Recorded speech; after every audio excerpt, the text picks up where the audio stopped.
Today, we are continuing the cross examination of Trooper Yuri Buchanan. He's still in cross examination by Mr. Jackson, the very skilled attorney. Now, so far this morning, I think the cross examination has been very fiery and really rough for this witness. They went over the evidence that was collected. Now, if you guys remember, I was trying to figure out where exactly were some of the taillight pieces found. They verbally said that it was like, oh, between the fire hydrant and the flagpole, or this one's towards the flagpole, or this one's towards the left or the right, and all that stuff. But the issue with the way the evidence was documented was that there's no pinpoint locations on where exactly on the lawn it was found. He kept he kept saying over and over again that, oh, the evidence was found in the general vicinity. It's like, okay, well, what's the general vicinity? It's like, oh, where John's body was found, or where where we think the accident happened. They just kept saying general vicinity. So remember, I was like, well, I wonder if they're going to have like a picture where it shows like a pinpoint of exactly where the tail light pieces were found on the street, on the lawn, or wherever. But it seems like we might not have that. And then we got into some of the evidence envelopes, and he was the one that apparently put the taillight pieces into this envelope. But then they're like, well, who wrote on this? It's not your handwriting, right? No, that's not my handwriting. But who wrote on this? He's like, oh, I don't know who wrote on this. It's like, okay, well, like, how is the chain of custody being handled here? He's like, well, I gave it to someone that was trusted, possibly another state trooper. And he was like, there's 4 of the state troopers that work there, and they were basically trying to get at the defense is trying to say like, oh, was it Proctor? Was it Proctor the one who wrote on here? He's like, I don't know. I don't remember. So we don't really have like reports backing up the chain of custody stuff to know exactly where evidence exactly on the lawn was collected, just that it was in the general vicinity, and that who handled the evidence and how long the evidence was, sitting in X, Y, and Z before it was collected by the crime lab. Like, it's just a whole mess, man. It's like, why are we missing reports? Are we just being really fucking lazy? It's just how they did things in Massachusetts State Police. I wonder if it's just, hopefully by now they have changed everything. Hopefully they do it nice and tight and do the chain of custody, make sure the reports are written. That way it's not all over the place. Because here's what happens when you're being cross-examined, when you're having an investigator that's being picked apart, you fall to pieces when you're being cross-examined. So I don't know if this was never brought up before or what's going on here. Because I feel like, you would learn to do better every time you have to testify at trial, and then the defense attorney is picking your investigation apart. Like, what the fuck is going on here? And then furthermore, again, the defense is trying to say that, well, it looks like you guys collected evidence on February 10, 2022, but was it not booked until March 14, 2022? So there was some back and forth with this witness a little bit where he wasn't trying to say that like, oh, well, not necessarily that it was booked March 14th. It could have been that, like, that's the date that they labeled it or something like that. Like, I don't know. It's just a whole mess. But we would have more answers if they just did reports. And these reports were more meticulous, I think he was saying that, like, it doesn't mean that it was like booked March 14, like it was handled incorrectly. It just means that that was the first time the lab received it. And so Mr. Jackson, the defense attorney, was trying to figure out, well, like, what happened between the date it was collected, February 10, to the date of it being submitted to the crime lab, March 14. He's like, well, the witness was saying how that it was turned over to the Norfolk district office, and we're like, what? So who had it? Who had the evidence? Where was the evidence just hanging out? So I don't know. It just seems like people were just very messy and disorganized. Very unfortunate. And then again, more envelope pictures and evidence being collected in the general vicinity. And my notes have it here that evidence was collected from January 29th, which is the day where John O'Keefe was found, all the way till February 18th. This witness was trying to say that, the snow was melting, and as the snow was melting, we were able to see more pieces as we casually drove by 34 Fairview. I do remember that there was a meteorologist that testified that said that during this time, it was a very unusual weather. It was extremely cold in this region. So I don't know if it was just like very cold to the point where snow just wasn't thawing as quickly, or if more snow snowed throughout. Not really quite sure. And then we get into the text messages, which, oh boy, they make this, it's like punishment for this witness, man. Just punishment. This is your punishment for not being meticulous in your investigation. He's going to be reading the text messages between Karen Reed and Brian Higgins. Oh, man. Now, I don't know if Brian Higgins is going to be called to testify. It seems like we might be jumping a lot of witnesses, skipping some witnesses that were testifying in trial number 1. Now, remember, Brian Higgins works for ATF. They have a office, I believe, at, is it at Canton or at Massachusetts Police? I forgot, but he has an office in one of those places. And so Brian Higgins, you know, got a text message from Karen Reed. Seems like Karen Reed was texting him, maybe flirting back and forth. And it's possible that Karen Reed was just trying to do it to get John to be jealous, or, you know, she thought John was cheating and she's like, well, maybe I might as well just do the same thing. But it seems like these text messages don't really go anywhere. They just get really awkward and weird, to be honest. Now, Brian Higgins was at the waterfall where eventually Karen Reed and John O'Keefe came after going from CF McCarthy. They joined the big group, all the Albert family, the McCabe's, Nicola Keithis, I think, and then Mr. Higgins was there. And then afterwards, when they left the waterfall, they all went back to, or most of them went back to the Albert's house, and Higgins was there as well. Now, Higgins is the one who drives the Jeep with a little like snowplow thing, and he was like one of the first people to leave the party.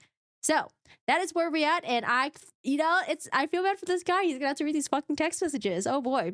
Hi, Sarah. How are you doing today? Hello, hello. Happy Friday. Isn't all that important? You would think, you know, working in like, I don't know, investigating crimes and shit like that you want to be meticulous, but I don't know, man. Maybe that's just how they did things and they got away with it for so long. Hey, Go Lucky, how are you doing today? Hi, Senja. Hi, Nuancels, how are you doing today? Hello, hello. I'm doing good. Happy Friday to everyone. And, you know, let me tell you this. These text messages are kind of cringy, but let me tell you that it is not going to be as bad as the text messages with Lori Vallow and Chad Daybell or the romance fucking novel thing. These are just kind of cringe, you know? It's like two people that are like sort of maybe flirting and one person's like super awkward and I don't know, but they're not as bad as the Lori Vallow and the Chad Daybell. So I want to let you guys know that. Okay. Or read what you have in front of you. Do you want me to start at the beginning or? No loin fire. I'm sorry. I know y'all that we're coming here for the loin fire. You're going to be disappointed. There's no loin fires here. Let's just start where you ended, if you could, please. All right, can we turn the lights down? Can you see it, Sergeant, with the lights off? Yes, Your Honor. Okay, thank you. I just don't give my personal number to anyone. How would Carrie have my number? Melissa had it. Court break. Okay. I was trying to figure out if Court was on lunch break or not, but I guess Court is on lunch break. Okay, let's start with the text messages. I think blue is Higgins and gray is Karen Reed. I just don't give my personal number to anyone. How would Carrie have my number? Melissa had it. I actually don't know if Carrie does. Just felt like everyone had it. Haha. I knew she did. Sorry you felt neglected. Haha. So no dice on the Smirnoff? I have not tried it. Saw it in the store the other day and thought of you. I laughed out loud. Don't give Carrie my digits. Thought of me and everyone's grandfather. I won't give your digits to anyone. You don't like Carrie? I wish I had the copies of the text messages. Let me read these text messages instead. I have no issues with Carrie. Just don't want her having my jack. Saving you as Karen, screwdriver, or weed whacker. Need to think about it a little. I'd prefer weed whacker. That's the... What does weed whacker mean? Does anyone live in the Boston area, you know? Can y'all kind of explain some of the phrases and the words? I don't know, like dices, weed whacker. I guess it could be a sexual innuendo, you know, calling someone your weed whacker. Maybe they're whacking away at your bushes or something. I don't know. Maybe she lent a weed whacker to him once before. I don't fucking know. To think about nicknames. We were tossing around the idea of a short vacay with the current show. Wanted to see if you were game. You don't Hi, have to Angie. say. You don't have a say. Vacation? Where? I know. They need to happen organically. I'm the queen of nicknames. Was just going to rent a beach house in Fort Laud. Something quick and easy. I'm queen of vacays too. Always a good time. Now, she said we, so I'm assuming it's a vacation that she was going to go with John O'Keefe as well, and maybe some other people, and then she was also inviting Higgins, or is John not going to be on this vacation? I'm going to Nashville next month, 19th through the 21st, for a benefit. One of our guys got shot in the head. You guys should come. Jesus. Saying it so casually. Getting him to read the messages are so amazing, so cringe. These aren't even his messages. He's like, get Higgins to testify. Why am I reading these fucking messages? Not only did they make this guy read Proctor's messages, now he's got to read fucking Higgins' message. I guess this is like, not only did he lose his vacation days, he lost like 5 vacation days or some shit like that, but it's like, okay, So, more of your punishment that we're gonna add on to. You're gonna have to read Proctor's messages and trial and Higgins as well. Gives a whole new meaning to what I'm watching from the bushes. Oh no, that's some stalker shit. Yeah, sorry guys, no loin fire, no loin fire today. So you claim. Advertisement. Jesus, is he alive? Was he from Massachusetts? Holy shit! Got shot in the head and is alive? Wow, that's fucking amazing. Okay, that's why he was so, like, casual about it. Yes, he is alive, not from MA. We were thinking late March. I guess the guy in his group is friends with Old Dominion Band. Kid Rock's supposed to be there too. I have a tough time with country. I was a Kid Rock fan back in the day. Raise your hand in chat if you're a Kid Rock fan back in the day. I think I had, like, there was like 1 or 2 songs that I liked, you know? I agree. Of course you were. From Brockton. LOL. Sarah says ill Kid Rock. There's some songs that were not bad. That's how I Jam got my into street it? cred. Funny. I didn't know you had any. LOL. Carrie said you tag along. No one would say that about me. How would I know? So, I'm assuming they're not talking about Carrie Roberts. I think Carrie Roberts is spelled with a Y, right? Who the fuck is Carrie? We all frequent the same watering hole. I don't know Carrie well. She talks about herself a lot, but I guess so does everyone. Oh, I think maybe it is Carrie Roberts. I heard that she is quite a yapper from Jen McCabe. I don't ask questions, just make observations, assess, and decide. I am quiet. That's a good policy. You can read most people in a few minutes. Excuse me, mins. Yep, for sure. You go out with last night? Myself. I only had a drink and a half. Sadly, I know everyone at this point. Lame. Why is that bad? BC. That's how much I go in there. What do you do for work? I've never had a problem going to bar/restaurant solo. I go there a little. I'm a college professor. Solo is cool. I was in adjunct previously. Oh, really? Did you mention that? Anna Maria, Quincy College, and BHCC. I teach afternoons and work downtown during the day. What is BHCC? University of Southern Charleston, a.k.a. Bunker Hill Community College. Oh, nice. Trust is life. Line from Good Will Hunting in the classroom at BHCC. Oh, Good Will Hunting. Such a good movie. If you guys haven't seen it yet, go watch it. So good. Funny. A savant from Brockton. I'm not making fun of BHCC. My parents met at community college. Oh, like he thought that maybe that she was making fun of him, that he was a savant from Brockton, or no, Brockton's where Karen Reed is from, right? Or is Brockton where Higgins is from? What's the lore, guys? Who remembers from trial number 1? What's the lore? Hi, Philippe, how are you doing today? How's it going? Hello. Hi, Lovey. Hello, hello. Fall River writes, you're very random. How so? You just are. I don't think so. What's random? Haha. I had no idea who this was last night, for a few minutes anyways. I mean, what's random about me? I think I'm pretty predictable. Okay, so I feel like these two just have like different languages of flirtation and it just doesn't connect with each other. So when he's trying to flirt and connect with her, she's like, huh? Or when she's trying to like maybe flirt with him and connect with him, he's like, huh? They're just like not connecting, you know? David says prediction. Jackson's gonna drag Cross at the end of the day and try to end with an explosive question right before the weekend. Hey. Yeah. Do it.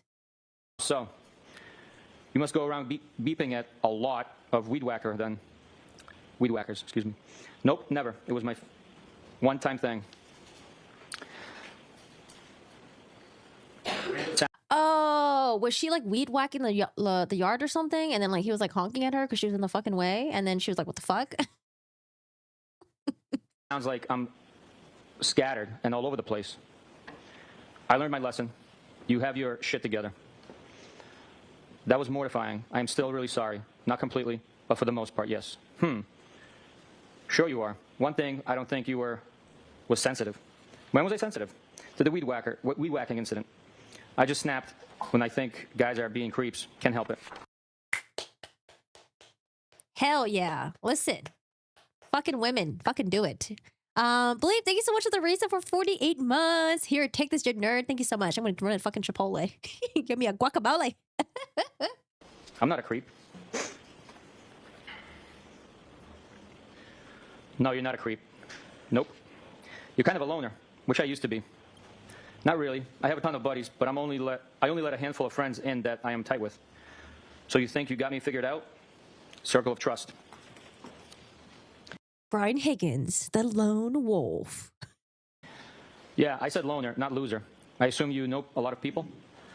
You never really can figure anyone out completely. Your dad died when you were young? He died in March of 2020. I am so not a loser. You won't figure me out, LOL. No one is a loser. I just didn't mean loner to imply friendless. I'm sorry, that's recent. It wasn't COVID, was it? Cancer.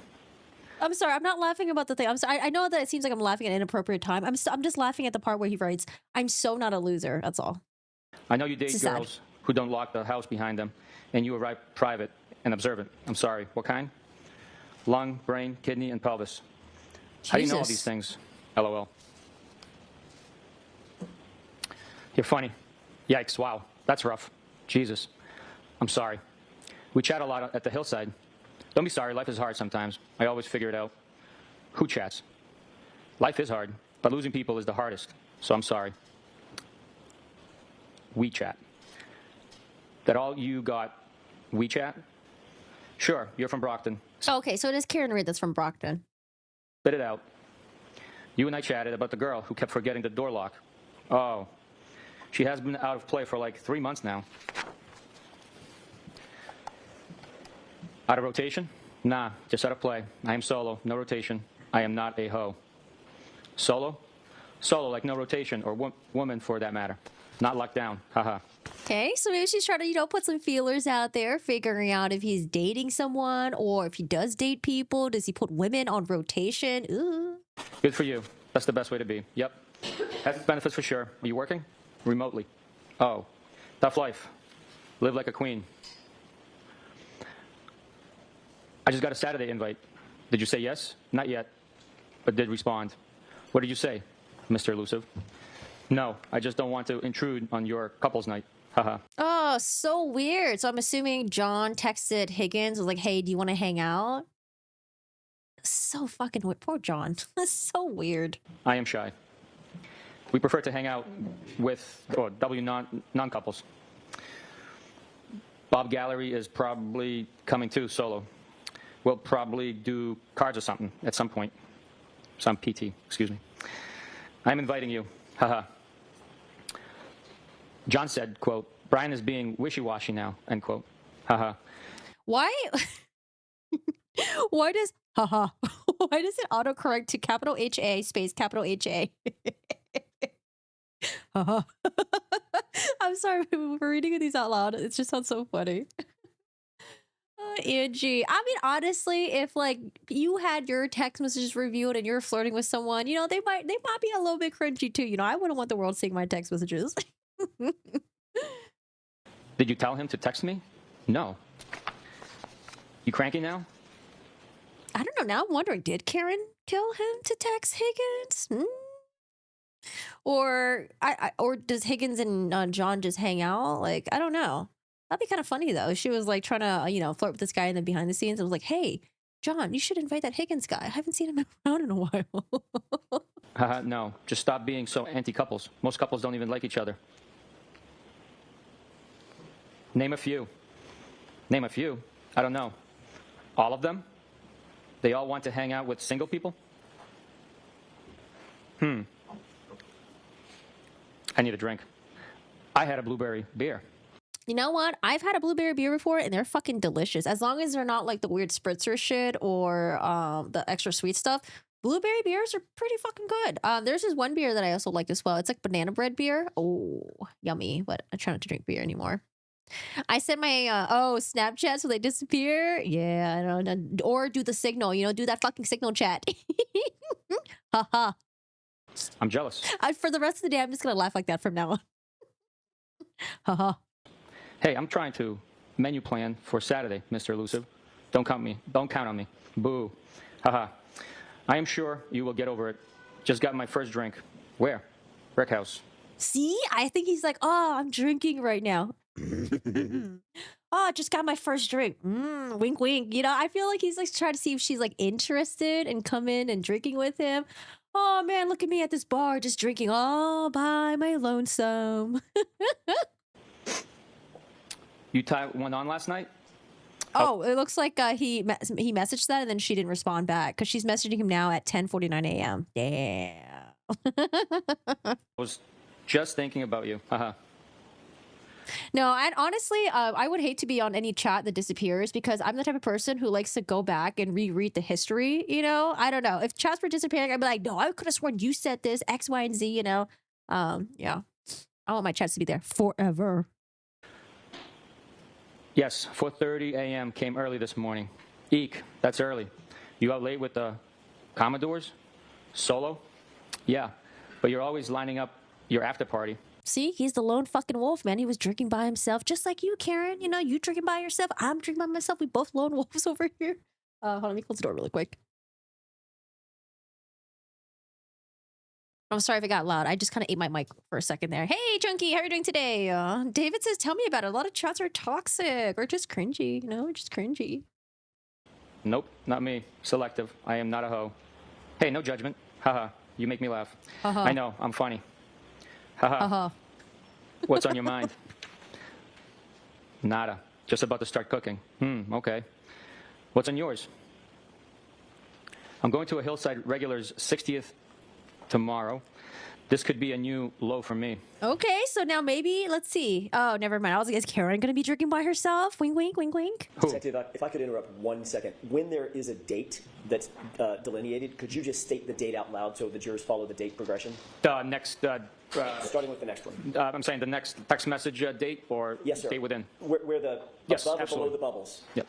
So this screen here is Friday, January 13th at 3:33 p.m. Thank you. I believe I stopped before Bob Clinton. Everybody can't stand him. I detest him. His breath smells like ass.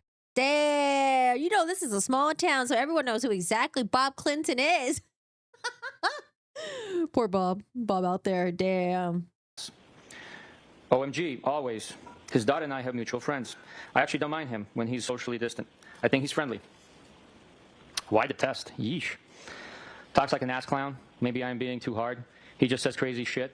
Doesn't know his audience. Geez. Is he different from anyone else in there? Haha. His wife and daughter are cooler than he is. I like his wife. Never met the daughter. A nurse? Yes. Her fiance is a firefighter. By coincidence with people I grew up with. Crazy. Sunday, January 16th, 12:59 a.m. You're nuts. All right, so they were only talking shit about Bob. It's okay. Wife is cool. Daughter is cool.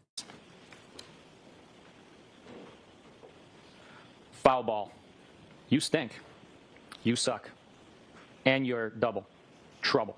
See, so he knows what's going on here. He knows she's texting him for a reason. Oh no, not the you're hot message though. You're hot.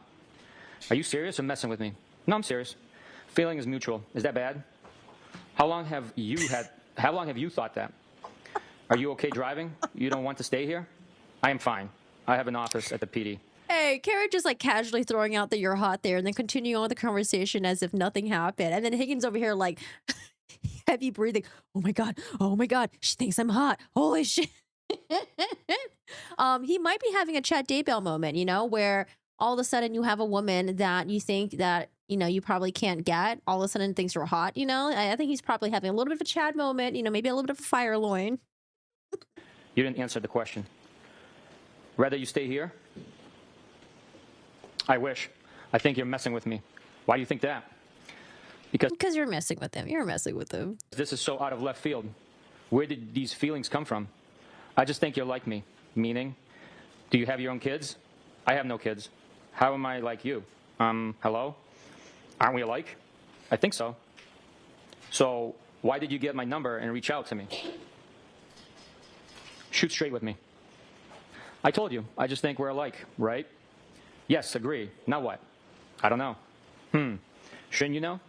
Do you like me? Yes. From jump. When was jump?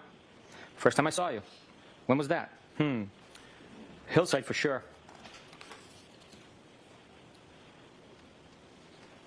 When were you interested? I don't know. You're just my type. You think you can handle me? I thought you were happy. You think you can handle me? Oh, hell no. Excuse me, aren't you also texting her boyfriend, John O'Keefe? What is going on here? Listen, I think he's just like a straight to the point guy, you know, doesn't want to deal with any fluff. And I think she's just fucking around with him. And that's why he's trying to get like direct answers like, oh, when did you start liking me? Oh, what do you want to do about this? Oh, now what? And she's like, fuck, I didn't know this guy was going to be this serious. How do you know if I'm happy? I just assumed. Are you to handle? What do you like about me? I just feel like you're from my neighborhood. Yeah, ditto. And I think you're hot. You really think that? I have always thought that about you. Oh my god. I'm just telling you, pretty girl comes into his life, starts texting him, and he probably thought that she was out of his league, you know? And then now that she's like saying, oh, you're hot, he's like, who, me? Me? What? That you're hot, smart, witty. But I didn't think you were interested. Witty. Yeah, meaning quick with a response. Tell me why you got my number. See, and he's giving her, this is X, Y, and Z. This is what I think about you. Meanwhile, when he's asking her, oh, why do you like me? She's like, I don't know.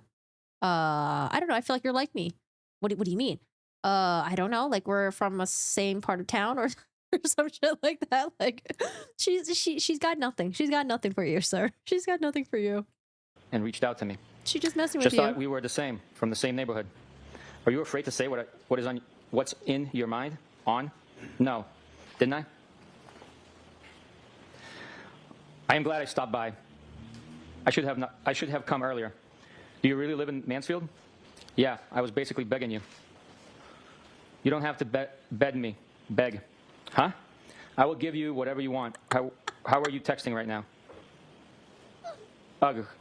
Leaving me hanging. No. Kids? Kinda. How am I texting? Is everyone asleep? I'm just wide awake on my phone. Yes, they are. I should have stayed, LOL. So now what? He's like, so what are you going to do? Are you going to leave him and then come over to my house right now and then we're going to bet each other? Now what? Yes, you should have. That would have been distracting. So, no what? Now. Now what? Ball's in your court. What do you want? Loaded question. What do you want? I asked you. Nope. You initiated this. You did? Spit it out. Hey, we're single and we don't have kids. We can do whatever we want. Don't you have a boyfriend? Where are you? Ooh, she evaded the question. Don't you have a boyfriend? Something's telling me that Karen's pissed at John right now, thinks John is cheating, and she's like, you know what, fuck you, John, I'm gonna do my thing. And then she just found it whoever she could to just text, you know, a lone wolf out of the crowd to text and just to mess with. And then this guy started getting a little too serious. Oh, it's a good thing that she didn't make this confession like live in person, you know? He'd probably be like hovering over her right now, like breathing heavily. What do you want to do now? Okay, now what? Okay, why do you like me? Okay, tell me. Oh, it's okay. I didn't show up as a real link. You're good, Sarah. You are good. I'd be mortified if I was her. I was interested when I got in my head that John was cheating. Canton. Where? My office at the PD. Why are you going to Mansfield? Where is that? Canton PD. Oh, okay, his office is in Canton PD. All right. I wasn't sure it was Canton PD or Massachusetts State Police. I have a house there from before I reconnected with John. Oh, I feel like you're not really saying what's on your mind.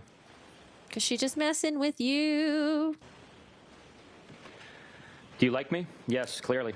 Clearly. Come over to my house. When? When works for you? Whoever. Whenever. When works for you? I asked you first. I think you're messing with me. I'm glad you came over tonight. Me too. Ball's in your court. What do you want, Karen? You look great tonight. Oh my god, they saw each other. And was John around when they saw each other? I don't know. What do you want? You always do. Yeesh, really? Why? I look great? You're full of it. I think you're hot. I always have thought that. Just have not revealed my thoughts. I'm hot for the hillside. Low comps. Knock it off. You're hot, period. Are you glad you walked me out? Yes. Are you? Def. Oh my god. Oh, they must have hung out. Remember when like John O'Keefe, I think, messaged him to hang out on Saturday? Yes. Are you going home tonight or tomorrow a.m.? We kissed, right? Is this a trick question? See, I don't know. Somebody just tells me that she just wanted John to just see these text messages. That's all. Why put that in writing? I don't know if this is the part where it happened or not, but you wouldn't want to put that in writing because you wouldn't want your significant other to find out. But the fact that she put that in writing, you know, tells me that she just wanted John to see because he probably wanted her to get jealous too. Or she probably wanted him to get jealous too. I don't know when I'm going home. I am selling my house. What a trick question. Are you moving to Canton? I am following your lead with this. I live here, but I have a property in Enfield. Why my lead? I don't want any responsibility. You started this, right? Why did you get my number and each out of me and each out to me? Still have not told me. Sorry, should I not have? I am fine with it. Just don't know why you can't answer. You're mad at me? Yeah, she's being evasive, dude. OMG. No, not at all. You're being silly. I told you. I just think you're like me, and I am attracted to you. A lot. Feelings mutual. I just never saw this coming. Why? Because I just assumed you were happy with your situation. I was, but things have deteriorated. Why? How so? What did Melissa say when you asked for... Do you guys think that it was good for the defense to bring up these text messages? I know that their angle is getting at Higgins possibly being involved in John O'Keefe's death, but I don't know if this really helps them as much as they think it does. Unless maybe he's going to have some really good follow-up questions afterwards. But I don't know. I feel like I would have expected the state to reveal these messages to show that, hey, Karen Reed was like doing some weird fucking shit, you know, that she wasn't happy with John. And then that would go to their narrative of like why they think Karen Reed did it or whatever. I don't know. What do you guys think? Do you think it helps the defense? Should I do a poll? For my number. It is very, very complicated. He and I dated when we were kids. And then his sister died and everything got fucked up. He seemed very into you. I just told Melissa that I had your number, but lost it. That's cute. She wasn't suspicious? No, she's great. Does she know you like me? She's a sweetie. We just agreed that you're great.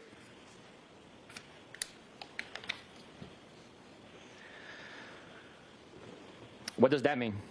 I was jealous that she had your number. Look, like you're either all in or you're out. Why would you be jealous?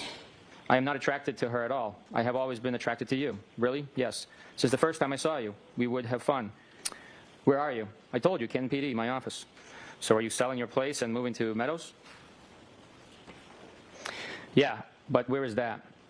I have had all my shit here for a couple of years, and my house... Oh, sorry, I got distracted. I was doing the poll. Is it worded funny? I feel like I worded the poll kind of funny. I have issues with syntax, okay? That I had your number, but lost. Melissa, feelings mutual. Okay. I was, but things have deteriorated, says Karen Reed. I was, but things have deteriorated. Why? How so? What did Melissa say when you asked for my number? It is very, very complicated. He and I dated when we were kids. And then his sister died and everything got fucked up. He seemed very into you. I just told Melissa that I had your number, but lost it. That's cute. She wasn't suspicious? No, she's great. Does she know you like me?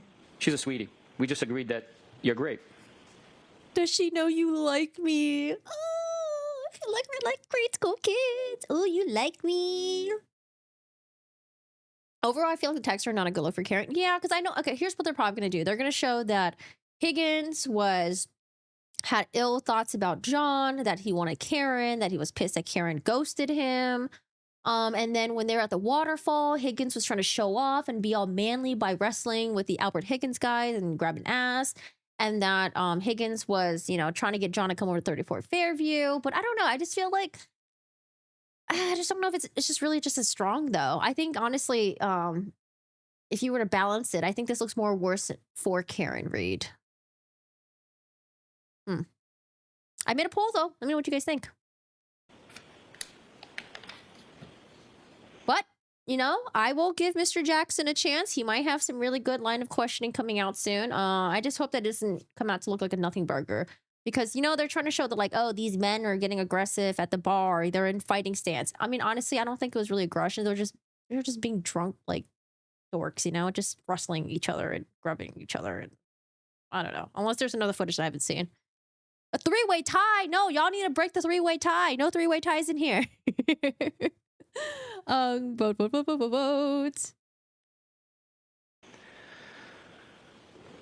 What does that mean? I was jealous that she had your number. Look, like you're either all in or you're out. Why would you be jealous?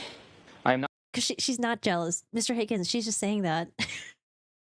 Everything she says, he takes literally and he tries to dissect it and ask questions about it. I'm like, dude, you're killing the vibe. Not attracted to her at all. I have always been attracted to you. Really? Yes. Since the first time I saw you, we would have fun. Where are you? I told you, Canton PD, my office. So are you selling your place and moving to Meadows? Yeah, but where is that? I have had all my shit here for a couple of years, and my house has been vacant. But I'd like to get closer to the water. Are you breaking up or staying together? Right, so he's trying to figure out, okay, are you moving in with John or you're not, or what's going on? I don't know. He hooked up with another girl on vacation. I am very close to his niece. It is a very fucked up situation. When was that? And how did you find out he hooked up? I don't want to complicate your situation. We went away for New Year's, the four of us. I put the kids to bed and found him in the lobby of our hotel, all over one of our friends. Whatever. It doesn't matter.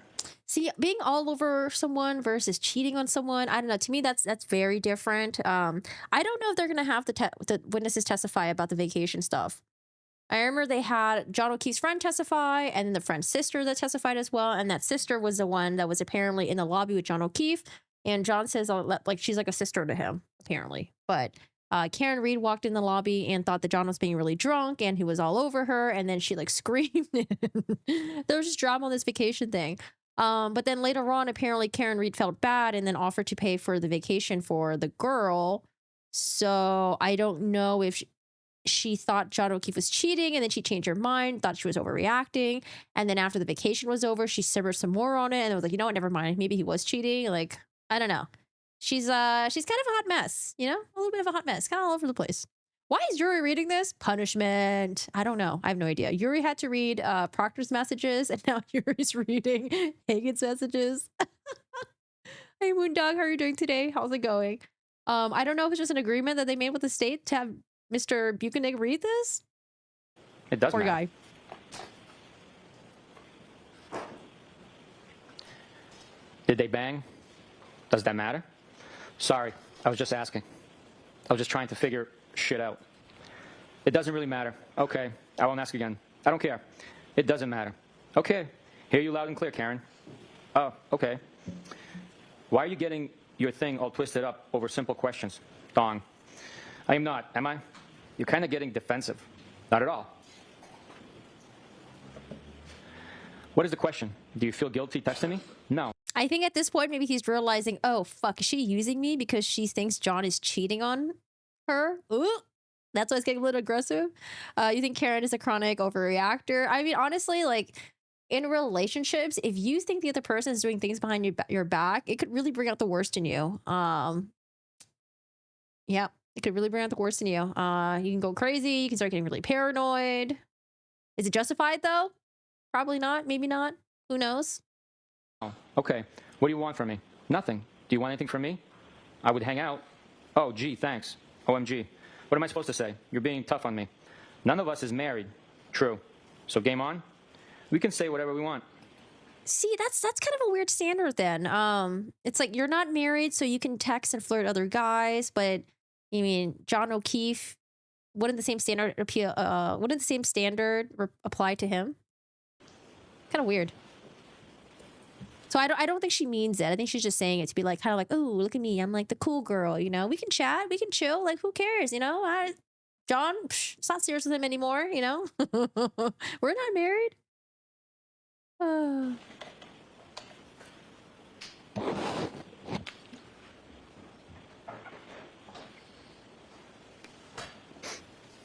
I just don't know if maybe Higgins just doesn't really do a lot of relationship stuff, because I feel like if someone's texting you and it's out of the blue, they're not really committing, and then now they just drop that they think their significant other is cheating on them, there should be red flags all over this red flags. Get the fuck out. Don't deal with this. Get the hell out of here. But Higgins is like, he's still wishing that, you know, he's like still hoping that Karen Reed is interested in him and that they can hang out. Like, no, Higgins, get the fuck out of here. Go. Run.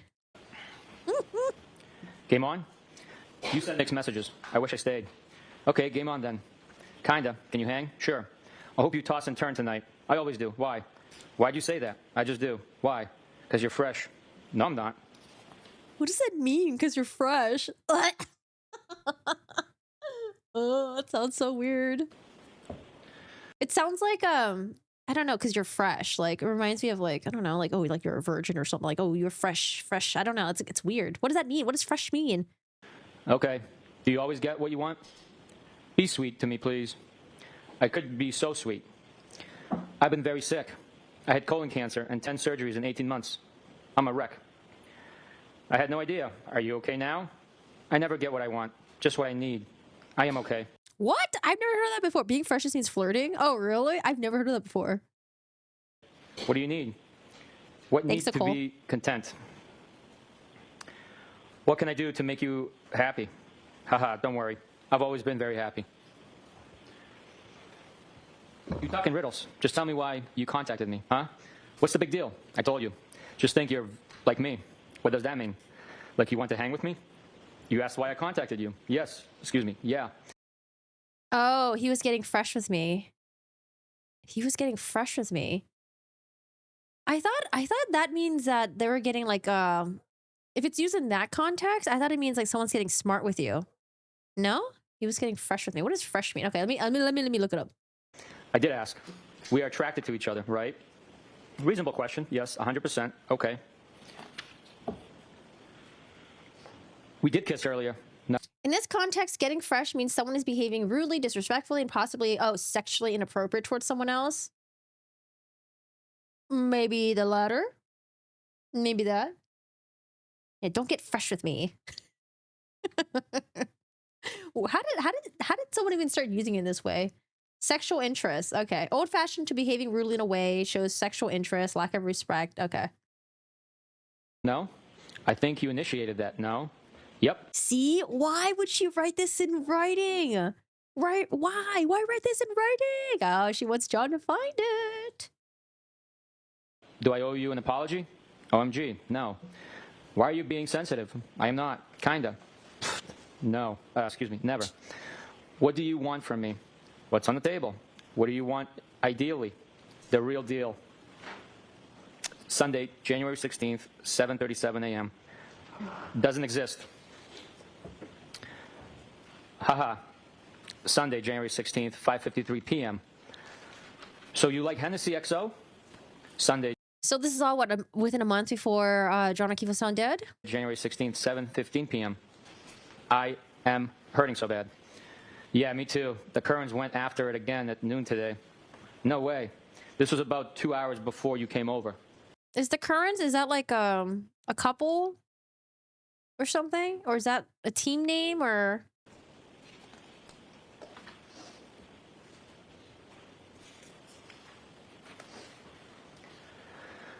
Haha. I am heading for drinks soon. Really? Yeah. Tuesday, January 18th, 5:09 p.m.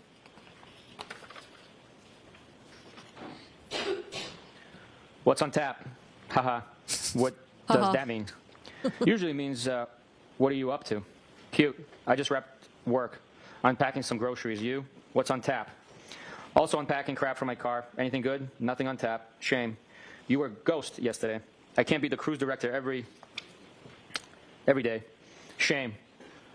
Julie McCoy? Wish I was at my cave house in front of the fire sipping a drink. Wish I knew how to use my fireplace. Is that an invitation for him to help her use the fireplace? From Love Boat. How old is your bad self? Haha. Oh, he completely looked over it. He didn't even engage with it. Come on, help her out with the fireplace, dude. That was my guess. 42 next month. I know the Love Boat. I was more Brady Bunch. Haha. What day? 226. Nice. You're just a tad poke. Pole. Got ya. When is the next party? Pole. Oops. It's all relative. What pole and poke? I'd have a party every weekend if it were up to me. No. 42 equals Tedpole. Oh. I keep reminding myself that aging is a privilege. The better parties are at my house. No kids. Why are they better? Well, first, BC, there's no kids.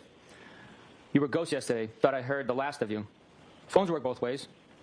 I don't want to disturb you, or you could be otherwise engaged. I don't know your routine. I didn't use the word engaged, did I? Huh? Engaged? As like doing something with someone? Yes, that's what I thought you meant. Are you being fresh today? No. Now that you sobered up. Haha. I felt sober next to everyone else on Saturday. Good point. You're still trouble. Haha. Why am I? I wonder if she has any close girlfriends during this time. I honestly just think that she just needed to have someone to vent to, you know, some close girlfriends, have a drink, complain about your boyfriend. And maybe she doesn't. Maybe she feels like everyone knows each other in this town and that she's like the, you know, like the odd one out, the stranger or something like that. And the only person that she saw that she could reach out to was the Higgins guy.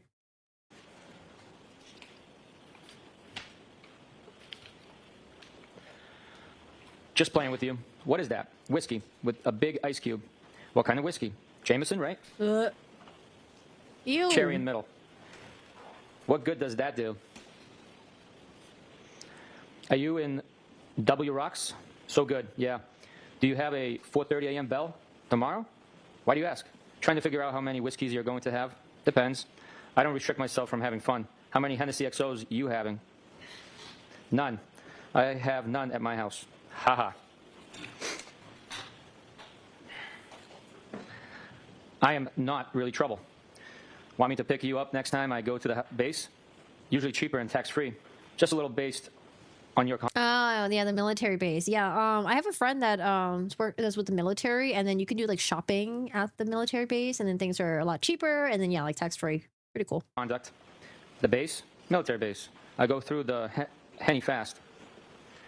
I shop there a lot. I can as a... Is this the same military base where they're throwing out the SIM cards? Veteran.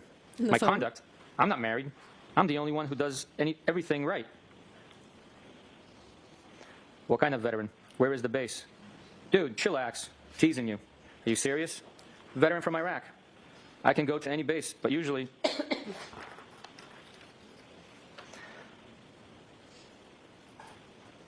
Hanscom and Bedford or down the Cape. Which base down the Cape? Which branch? Army. I'm not abnormally sensitive. You think Higgins is watching the live stream today?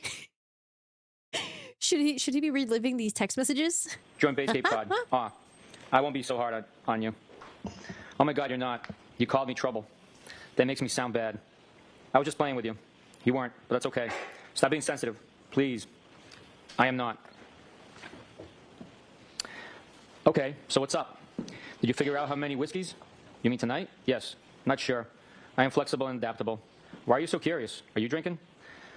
I haven't had a drink yet. Just want to see what you're up. Looking for an influencer. My day was long. Influenced? How? Are you in Canton or Mansfield tonight? Influenced to have a drink, even though it's Tuesday, in Mansfield. Jesus. How often do you stay there? Is it a nice crib, house, or condo? I stay here once or twice a week. House. I guess it's nice. I like it. How long have you owned it? How many beds? Rooms? 2017 or 18? 5 bedrooms. What? Why so big?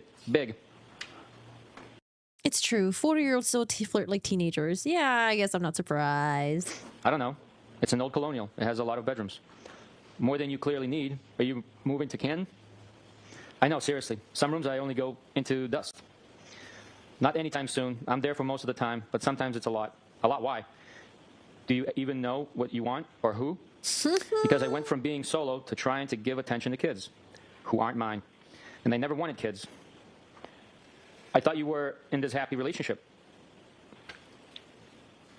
Everyone is happy at Hillside. Oh, God. You avoid things. It's just a very, very complicated dynamic with the 4 of us. He isn't cut out for what he's doing, and the kids present constant issues. I think he believes he is doing the right thing. Well, of course he is, but his heart isn't in it. It's only because he was very, very close to his sister. Oh man, I hope the kids don't ever see these text messages. I mean, because she could be wrong. I know how you feel, kinda. I was married, and when I met her, she had a 2.5-year-old.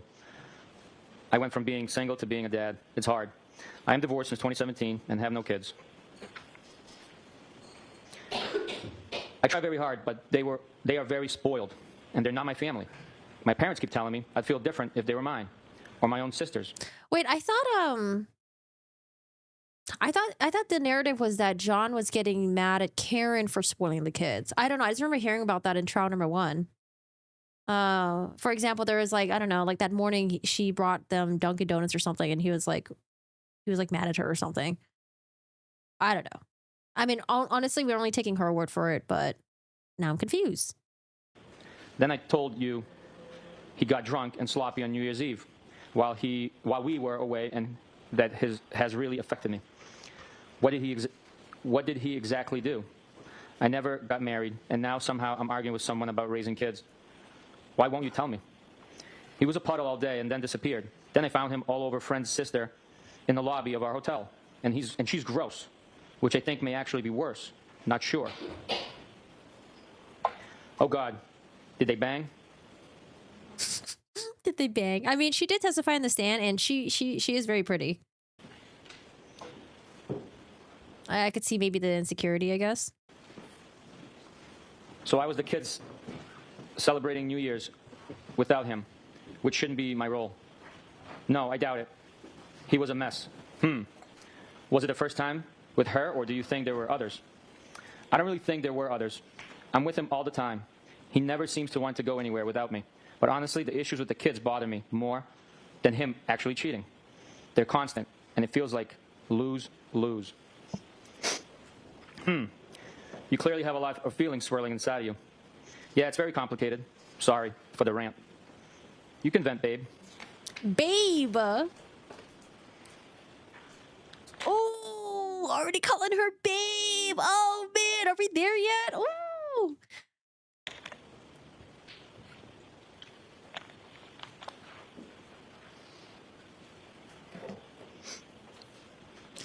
Talking about the kids to a stranger like that is such a betrayal in my eyes. Poor kids. I just hope the kids don't see these messages. But, you know, it's all coming from one perspective. She could be completely wrong, but I would feel hurt if I read something like that. Like, oh, he feels like he's only doing out of obligation to my mom, not because, like, you know, cares about me or something like that. Basically, I just feel like I spread myself too thin, and sometimes it's thankless. You probably felt that way, too. I did at times. It was one, not two, thankfully. Want to grab a drink? If you gave me some notice, I could have. You said you were adaptable. I am. But I have my work truck with me and not my personal. You get angry when you don't get your way? That sounds like an excuse. I rarely get my way. I don't make excuses. Excuses. If I don't want to deal with someone, I tell them. Then I am a ghost. Why do you even want to hang with me? Don't we already hang out? I don't make excuses. Work truck, personal truck. What does that doesn't sound like a massive problem. I end up drinking with you at least once a week, I'd say. With John there, though? I can't use my work truck for transportation to go drink. You think so? What makes you so sure? Probably would be fun. Take an Uber? I think I see you about once a week at a bar. Oh, just kidding. They don't do Ubers in Canton. That's why they be drinking and driving. No? Not lately, but yes. Okay. So you asked why I want to hang out. I'm just saying that I already hang out with you. Yeah, but we have never one-on-one. Does going to a friend's house qualify as transportation to drink? Yeah, because I can't just have one. Can't drive that banged up. Have none then. There's 5 bedrooms here. Does mine have a lock on the door? Haha, LOL. I don't even know. I think so. You probably have a spare key. I don't know if I ever shut and locked a door here. Fine. I don't think we read all these messages last trial because there are some of these messages that I don't remember. Trust me, I am tempted. Grab the Hennessy. Thanks, doll. Funny. I am confused. You don't feel guilty in inviting me over? Should I? I don't know. Who knows what you feel? Only know what you said when you were drinking Hennessy. Haha. Geez, I just explained everything, I thought. Wow. You get angry easy. What are you talking about? I'm not angry, at the least. Okay, good. And I haven't had a single drink today. Okay. I don't really think I should feel guilty. Why is that?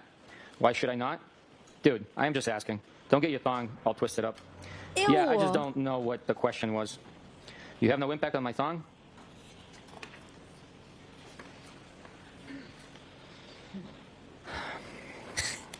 You hear the sigh? He's like, fuck, there's more. I try my best to do the right by people, and sometimes people suck. And I'm not married, nor do I have kids. I agree. But you kind of have a live-in boyfriend. You act like you act like I ask dumb questions. Yeah, kind of. But it's been a long time, and there's ups and downs, so at some point you have to think more rationally. Do you plan on leaving him? I'm sorry. I don't think they're dumb.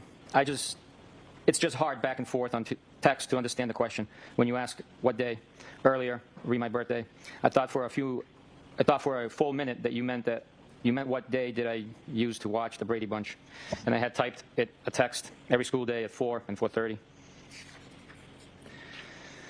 I meant what day was your B-day. Just call each other, okay? Just call each other. I don't have any plans at the moment in either direction. Sometimes I go back and forth. Yeah, I figured that out. What's your interest in me? I assume people have been interested in you before. True. First, I think you're fun to talk to. I like sizing other people up. And you seem to be private, which I also like. And probably pretty independent, too. So like. Okay, now we're finally getting some answers. Okay. I am a ton of fun. I am super private and do not talk out of school. I am safe. Does that make sense? What does safe mean? I am all of that and more. Like he's not a creep? Yeah, we should put this on his is he with anyone right now, or is he still single? Let's make a LinkedIn profile for him. Or not LinkedIn, a Tinder profile date. I'm all of that and more. Wink, babe. Safe? Like I am private. Don't talk out of school with what I do or who I hang with. Do I aggravate you? Haha, no. Oh, maybe means like, well, if you want to have a little fun with me, you know, no one's gonna know. It'll be between you and I. According to John, you may occasionally talk out of school. He said that about me? But that's none of my business. With respect to what exactly? None of my biz. So then why invite me to your house party? Now I'm aggravated. Tonight's house party or last week? OMG, why? Last week. Like, why would he talk shut about me? Because we all like you. Everyone does. Geesh. You just said he talked shit about me. He wasn't talking shit at all. He always says how much he likes you. Just mentioned Brian does all right for himself. He has not said one negative thing about you ever. I just didn't think you were that private, that's all. I am about a lot of things. Don't be so sensitive. I am good. Oh, geez. Are your panties in a twist now? Stop. Nah, my boxers are just fine. Okay. You're not going to run your work He should have made a joke and said that he's commando. I'm not wearing boxers. What do you mean, Karen? truck through the gears tonight? I thought you were tons of fun. No, I am not. As much as I would like to. Moving on to the next call. Huh? Will you stop? You sensitive again? I can't really follow your thought process. You keep kind of insulting me a little. I am still confused why you want to hang with me. It's also out of left field. No, I am not. Are you single? Yes. I don't think it's out of left field. Wasn't I already begging you to come over last Saturday? You getting my number from Melissa and reaching out to me. And then on vacay and probably a few other occasions. You didn't really beg. I asked at least twice. How do people usually reach out to each other? Why would I have thought you had any interest in me? Usually do it when they do live with someone. Do not. Maybe, maybe not. So you have sent me signs before? Did I miss them? John and I have had a lot of ups and downs. And we already did this nearly 20 years ago. And there's kids involved. They get attached and things get muddy. I don't know what the answer is, but I feel very strongly that I've put my best effort in with all three of them, and the extended family too. At some point, it gets frustrating, and my actual feelings take precedence. I get it. I am not denying that, or that it gets tough. Do you remember anything you said to me the other night? I'm just trying to explain where I'm coming from. Yes. I get it. I deleted it because I didn't want to do my own text walk of shame. But I'm pretty sure I remember everything. Okay. So don't you think it would complicate and confuse your situation if we hang out? Fair question. Probably. Yeah. Do you only do things with that simplify your life? Nope. I complicate my life on the regular. Yeah, so does everyone else. Just so you know, I thought you were extremely hot off the rip. Amazing personality. I could go on, but I do not. She gets it. She gets it. You keep telling her over and over again that you thought she was really hot when you first met her. Want to pump your shut up too much. Thanks for saying that, but low comps at Hillside. You know how to ruin something nice. I frequent other places. John has showed me about 5 times the Ring video of me walking you out on Saturday, and my voice and my accent are killing me softly. Oh, see, oh man, Karen, you messing with him. You messing with him. John has shown me about 5 times the Ring video of me walking you out on Saturday. My voice and accent are killing me softly. She's like just throwing it out there casually. And of course he's like, wait, what the fuck? Like, what did he see? What did he see? Did he see what happened? Dude. He's messing with you. What? Yeah, he has cameras everywhere. You cops. Jesus. He like, Christ, are you guys hooking up? OMG, great. Kind of weird though. Why would John be looking at the Ring camera of Karen walking out Higgins? It's just something you don't really normally do in a relationship unless she pointed it out to him to get him to do it somehow. She egged him on, or he knew that she was going to do something weird with Higgins because it was out of left field for her to walk him out. Like, that's super weird. I don't need your drama, dude. No, it's fine. Seriously? I am serious. You legit planted one on me. I know where the cameras are anyway, duh. Oh my God, Bruins. So your slick move isn't on there? Of course not. OMG, I almost. It was a peck anyway. I kissed Carrie and gay Jeff too. Yeah, weak, I agree. But are you also flirting with them and texting them? Oh! LOL, funny. So now he is jealous of me? No, I told you he likes you a lot, which makes this worse. You said or did something at the bar last week and he goes, I like Brian more and more. I think he is a good dude too. Yeah, he is. Funny. What's your end game? What do you want from me? You will just confuse the shot out of yourself. Shit. Because I am a lot of fun. I'm telling you, yeah, red flags. She's dangerous, attention seeking. I don't think he saw the camera. I'm just saying red flags, red flags, red flags. I mean, even he's saying it though. He's just ignoring it. You know, he just can't help that a hot girl is texting him. He's like, oh, you're planting one on me. Oh, you're messing with me. Like, come on, dude. So am I. Trust your guts. I'm sure I'm more fun than you. How so? Details. I don't know. I hate people on the whole, but I've been told by many people that I'm a lot of fun. I don't do anything half-ass. Nothing.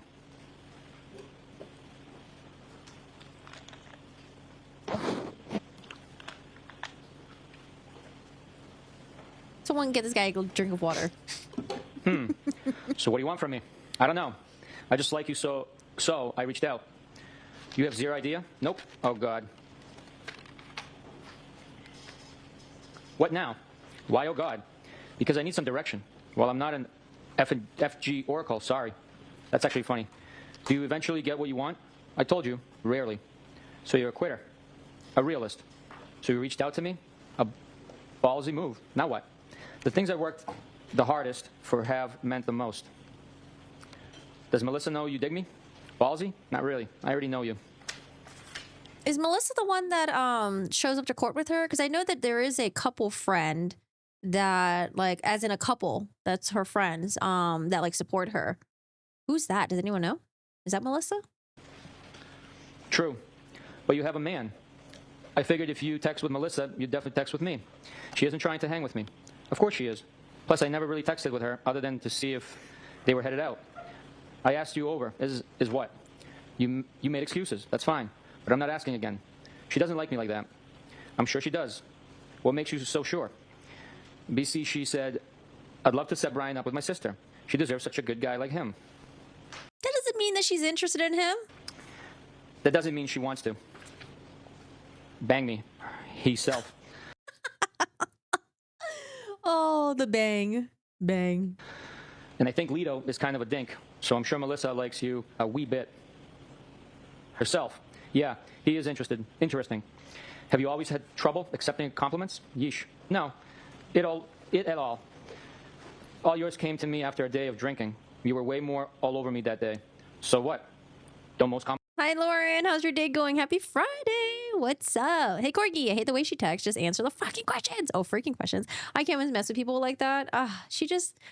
she just wanted to make John jealous, you know? I think she thought maybe John was maybe straying away in the relationship, and this is just a way to jumpstart John's heart to be more interested in her again and maybe like see it as competition. Yeah, it's just a tool to just make him jealous. Compliments come that way? And maybe it does work because remember, John did get a little bit feisty when it came to plumber coming over the plumber coming over to her house, remember? So I don't know if this is just a pattern or routine for her to just use other men to get John jealous, and then John actually takes the bait. Like all over me with compliments and how you felt. It was 3:30 a.m. Or he didn't get feisty, but it seems like he was like interested in the conversation again, and then was trying to get her to delay the plumber or not have the plumber come over, and then he was going to fix it himself, the water heater thing that was broken. It was fun. I've complimented you today, too, and kicked my nuts in. Oh my God, how? If I had more notice, I would have grabbed a drink somewhere. So I am all set with. That's fine, but I am not asking again. Well, it was 7 p.m., and I'm super cool. So right now, asking again. Excuse me. So right now, asking again. Coming to your house would have been bad for the both of us. For starters, you wouldn't have wanted me to leave. Now equals not. That sounds good. That's trouble. Why? You know why, Karen. You know why. Because you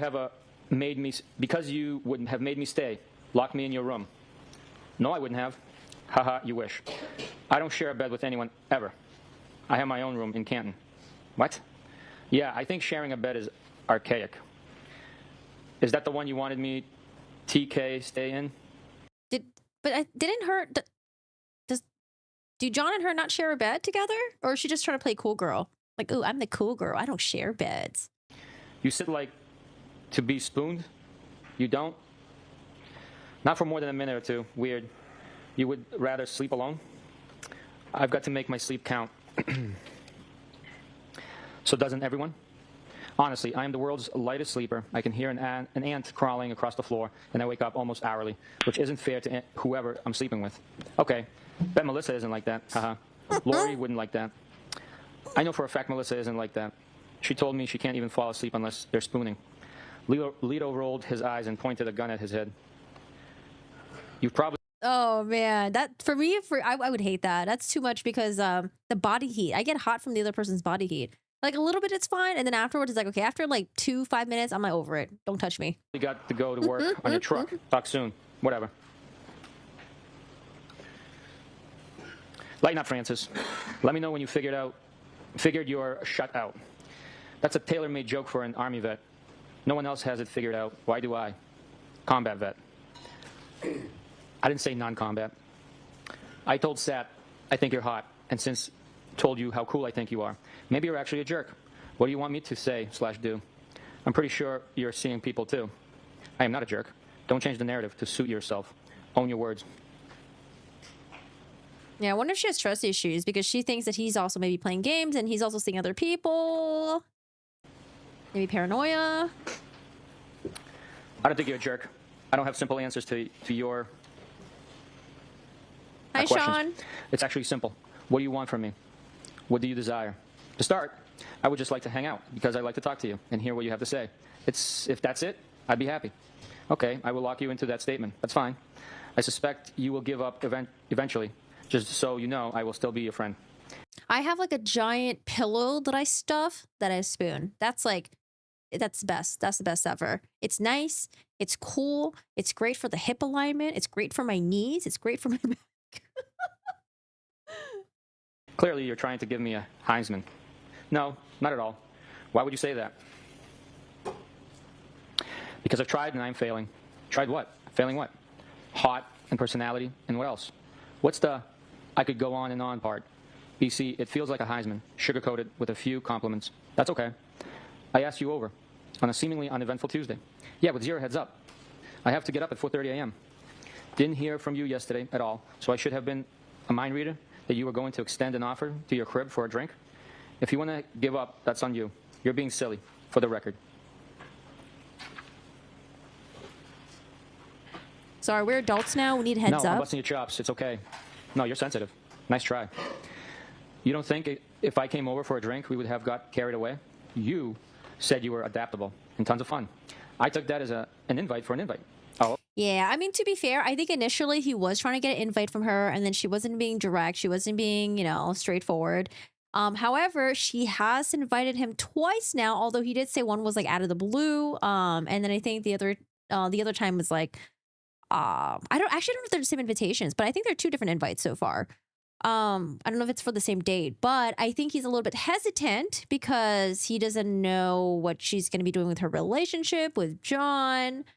He probably feels like she's like playing games. Yeah, so I think at this point, like she's invited him twice already, and then maybe she's getting frustrated that he's not taking the bait because now he's being a little bit careful and he's like tiptoeing a little bit. Okay. I'm 42. I know what happens when you invite someone for a drink. Oh, I don't know if you're in our Discord, but yeah, take a picture of your aquariums. I've always wanted to have a saltwater aquarium, but because of my laziness, I'm pretty sure at some point I'll get bored and they'll just all die or something. I don't know. Oh, but that sounds so fun. What kind of aquarium is it? Is it like freshwater or saltwater aquarium? Jen, thank you so much. Oh, I didn't mean to say your name like that. Jen. Thank you so much for joining the membership. Thank you for your support. Welcome. Oh, it's a Steam game one. Duh. Okay. It's an overwhelmingly positive Steam game, the Mega Aquarium. Oh, gotcha. Okay, I thought you were like literally like out there in your apartment or house, like, making an aquarium right now. I do the same recovery position with the giant leg pillow. Yes. The older I get, the more specific I'm to my sleeping requirements become. Yes. I'm so glad I don't need to share a bed. Yeah, I actually thought about that because I was like, I'm a very late sleeper. And I don't know, I like wake up easily, I move around a lot. Sometimes I play like random movies on my iPad in the middle of the night if I can't fall asleep. So I'm like a nightmare to fall asleep with. You're the master of avoidance. So you think I would just give it to you? Give yo to you? Give it up. I've been a lot in my life. I have a little bit of a carpe diem mindset. Been through. I would love to swoon someone. I think I just get hot easily. I smell the pillow too. Yes, it feels so good. It's so nice. I used to have a freshwater fish tank when I was younger, but I think I overfed the fish and the fish ended up dying. Oh no. Nicole says, I've had 22 back surgeries. Definitely take care of your spine. Yes, listen to Nicole. What am I avoiding? I'm not afraid to be direct. So my questions. Okay, which? Ask again. Nope. Tricks are not for kids. Oh, God. I'm pretty sure we would have hooked up. Okay, oh, God. I can't say that. Of course you can. Did I miss any other questions, sir? Probably. Are you having a drink right now? Yeah, on my second. Show me what you got. Show me what you've got. I went for some wine and downgraded to a mudslide. The taunting in me. Haha. I had to make another one because you got me all worked up. I could have made it for you, weirdo. Sure you could have. Done a lot.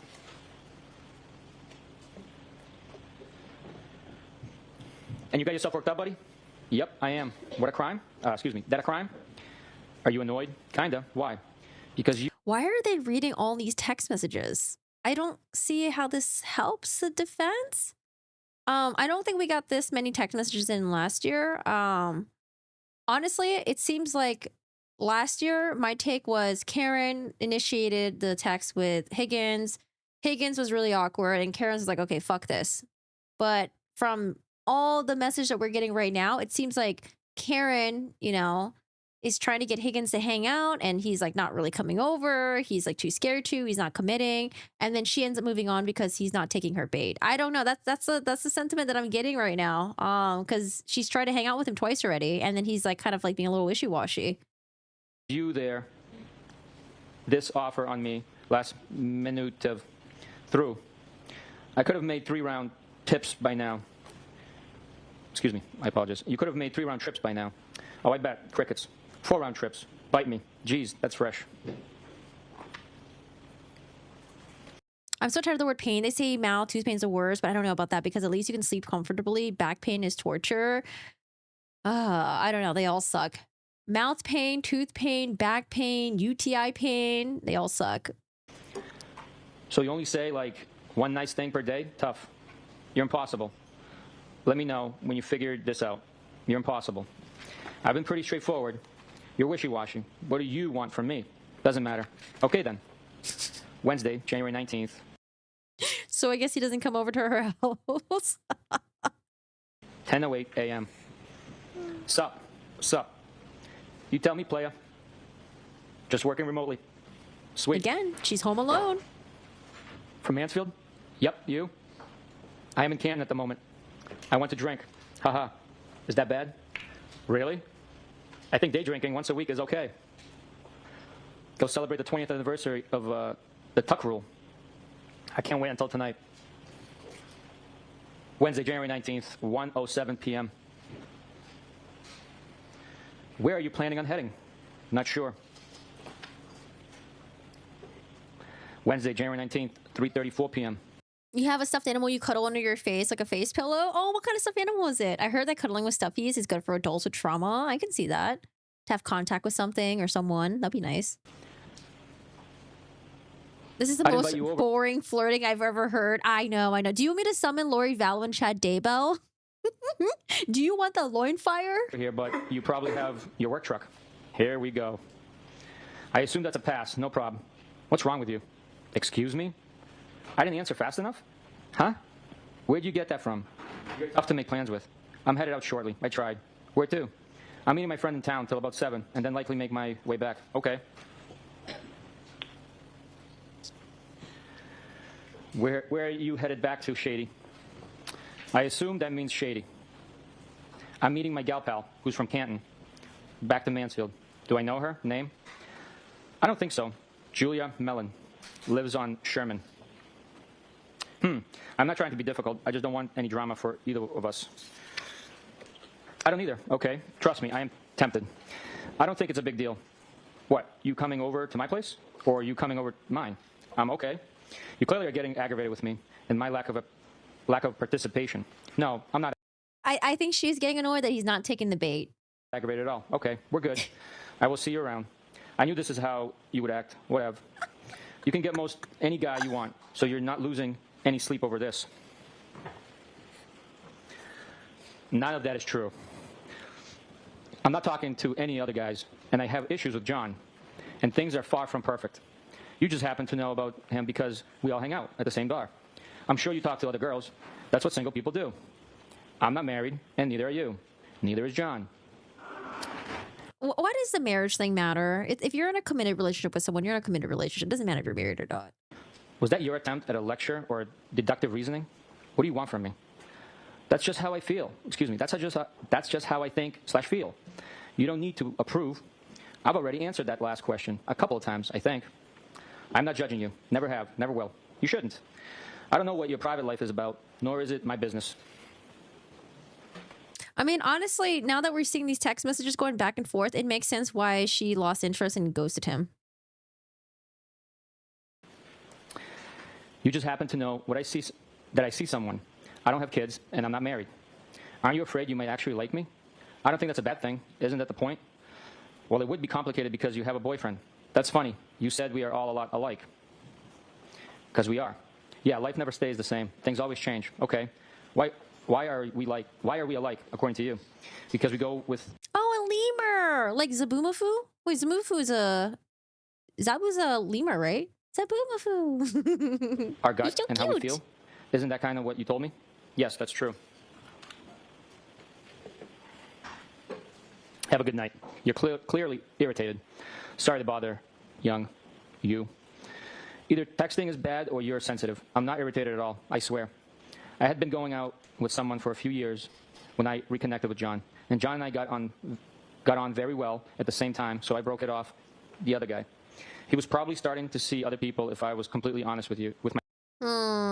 Seems like the same scenario right here. I guess Karen Reed doesn't move on to the next person unless she's for sure thinks that that person's cheating on them, and then she has another person to kind of like segue to. myself. I don't feel bad about any of that. I think it was meant to work out that way. So what's your point? Are you legitimately interested? Unhappy in your relationship? Mad because you saw him all over another girl? Or a hybrid of all of it? My only PT is that there's a difference between being married or someone and dating someone. And we have no intention of ever getting married. The PT of dating is to not get tied down if you're not confident you should be. In my mind, anyways.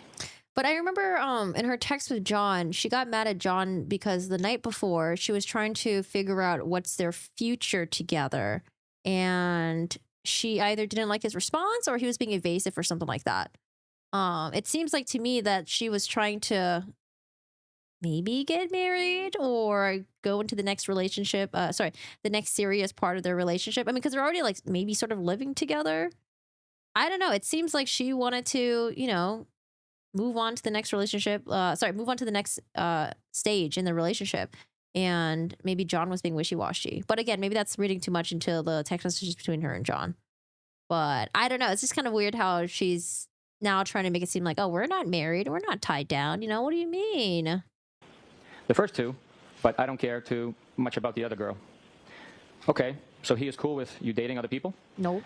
And I'm not happy per se, just realistic that there's cracks and it's far from perfect. I doubt it. If he is seeing someone else, I wouldn't want to know either way. He probably feels the same, and you probably feel that way about whoever you hook up with. I think that's normal. I have a hard time believing that. If he's seeing someone else, I probably wouldn't want to know anyways. No. Okay. You don't agree with me? You make some valid points. No shit, Sherlock. Come on, I'm funny. Sit on that and spin. See? Now you have to go below the belt. Love it there. Do you wear belts? Only once in a while. Okay. When I go into the office. Okay. Rando. Haha. Oh, here comes a haha again. Oh no, the ha-has are back. Haha. I was teasing you. You getting all dressed up for me. Haha. I pretty much wear all black every day. Love it. Where you going in town? Newbury. She works there. Doing? She works for my friend who's a plastic surgeon. That's how I know her. Coincidence? She lives around the corner. So funny. Around the corner from your second home? Haha. Oh, haha. I had to come downtown earlier, so told her I'd meet her for a drink. You there now? You would like my spot at the Cape. I have a great spot for dinner and drinks down there.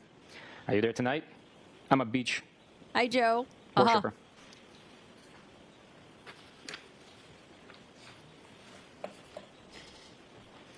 Where's that? I'm in West Roxbury, a spot in West Rocks Dedham line. I have a pass to drive my Jeep on the beach. Lots of fun to be had. I heard. I used to rent with my friends on the beach for 7 straight years. I miss it. I've been thinking about moving to Tiverton. I can give you all the beach life you can handle. Stopping for a drink later? By where? My spot in West Rocks. Probably not for a bit. Okay.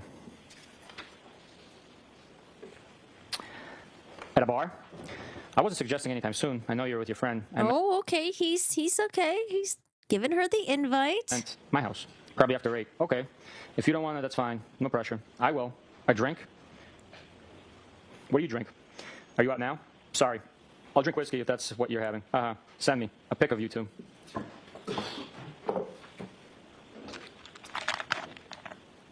If I was him, I'd be like, dude, my throat hurts. Saturate the rest of the shit.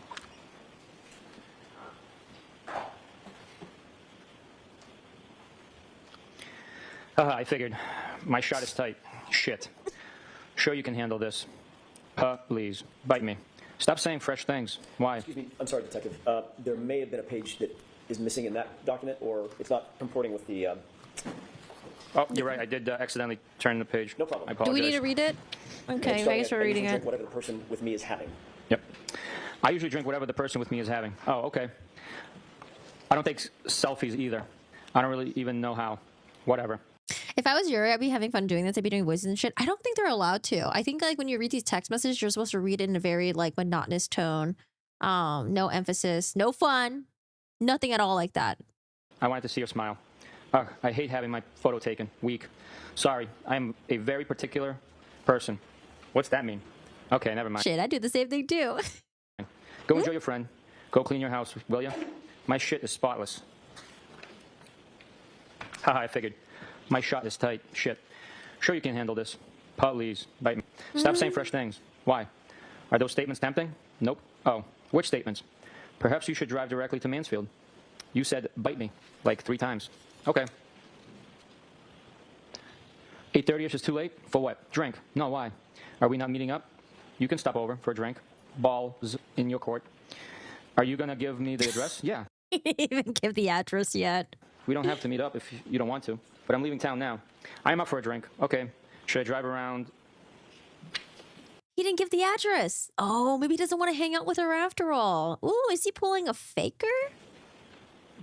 Should I drive around W. Roxbury? I assume it says yelling your name, question mark. It's cut off. Are you going to give me the address? Yeah. We don't have to meet up if you don't want to, but I'm leaving town now. All right, it repeats itself. I apologize. So, okay, should I drive around W. Roxbury yelling your name? Haha, no. Where are you now? Newbury. Do you really want to come over? Only if you want me to. Can you take charge?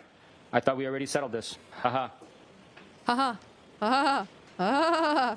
Okay, well, I am in my car and now getting on the highway. This feels like I am forcing you.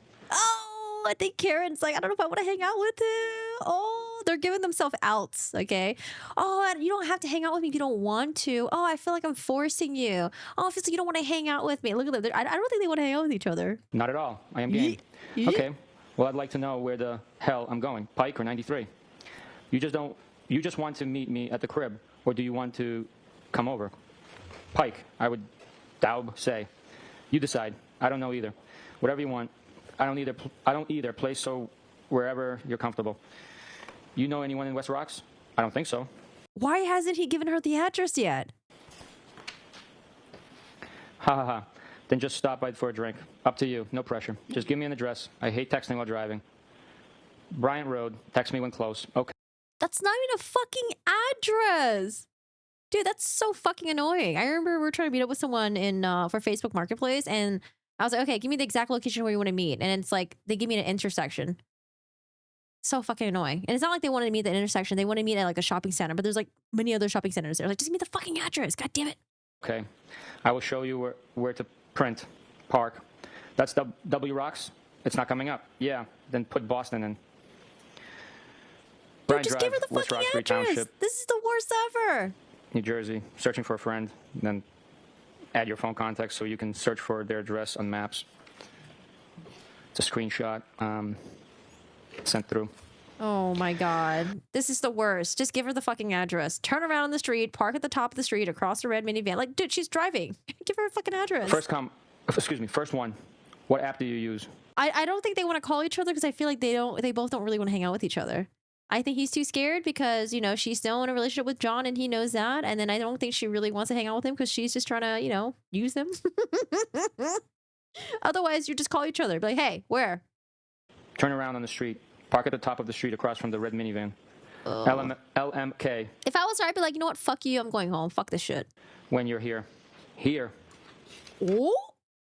Oh, they ended up hanging out? Wednesday, January 19th, 11:13 p.m. Home. Wait. Oh, this is like 3 days before John was found dead, right? 22 or 29? Oh, no. 10 days, 10 days. Alive. Cool. Thoughts? Right? Maybes. You? What? You asked my thoughts. You didn't answer. I don't know my thoughts. Okay, I think I get it. You have any? Thursday, January 20th, 12:27 p.m. Hi. How was your day? Good. Yours? I'm exhausted. Yeah, that makes two of us. But I want a drink. Really? I'll give you Hardy's digits. Who? Hardy from 98.5 Midday Show. He hangs out at the Currents sometime. He's a spokesperson for Recovery Center of America. Haha. I don't have a problem. Kidding. I know. Oh, and they don't text. Oh, okay, until the next day. I don't have a problem. Kidding. I know. Okay, here's the next day. Good riddance. Who is that? Is that a football player? Haha. Did they like enlarge his head or something? Stranger. Hey, I was at Hilly all weekend. Have not heard from you. Haha. I apologize. Sunday, January 23rd, 9:40 p.m. Phone works. Thought you were all set. With talking? No. Yeah, there was a lot of text messages that we didn't get. Now it's showing that she was texting a lot more than we initially thought, and they actually did hang out. Because I don't remember this in trial number 1. Sure. Who's Brian Higgins? Okay. Brian Higgins. He works with ATF. It's like what's ATF stand for again? It's like firearms, tobacco, Alcohol, Tobacco, Firearms Bureau. He has an office in Canton PD. Brian Higgins got a text message from Karen Reed, the defendant, and she was kind of like, flirting with him, calling him hot. And the guy was like kind of interested, even though he is friends/acquaintances with her boyfriend. Apparently the boyfriend asked to hang out. He went over to hang out, but he was kind of confused because it seemed like it was like unprompted. So I don't know if she egged her boyfriend to hang out with him. And so they're texting, and it seems like, she is probably using him to get her boyfriend to be jealous, maybe. Or just trying to see if there's like, anyone else interesting to date out there, because it seems like her relationship with John isn't really working out. And so he's texting, and, it seems like they finally met up. The night before that John O'Keefe was found dead, apparently she kind of like start ghosting him. And then when her and her boyfriend John goes to Waterfall, the bar, he's there. Brian Higgins is there with a big group of people, and they're all kind of hanging out together. So it's kind of a weird situation. And then afterwards, when they leave the Waterfall, they go to 34 Fairview, and Brian Higgins is at the house too. So it's kind of a mess. It's kind of all over the place. But the defense thinks that Brian Higgins has something to do with John O'Keefe and his injuries, and the state is trying to say that, Karen Reed is just maybe using John Higgins, or not John Higgins, maybe using Higgins to get John jealous, or, she was trying to start an affair or something like that. Friday, 11:32 p.m. Well. Yeah, it's a weird Saturday, trial. It's a lot of people. 11:54 a.m. John died. All right. Lights, please. Yeah, apparently she was just like texting people that like John's dead. John died. I feel like I wouldn't want to hear that on text. So they're trying to show. I mean, I guess like the ghosting is really not that bad. They're still 23rd. January 23rd. 40 p.m. Phone works. Thought you were all set. With talking? No. You sure? January 23rd. Let's see. 2022, right? I'm curious now. 2022, January 23rd. Wow. So the last text between the two of them. So they hung out on Friday, I think the 21st. Saturday texted, 23rd texted, and then no texting for 1, 2, 3, 4, 5 days. Friday he texts, well. Friday, 11:32 p.m. And then Saturday morning, she texts John died. Do I have my times right? Oh, fuck. I just remembered the calendar. Yeah, so there's like, Jesus. Well. Saturday, 11:54 a.m. John died. All right. Lights, please.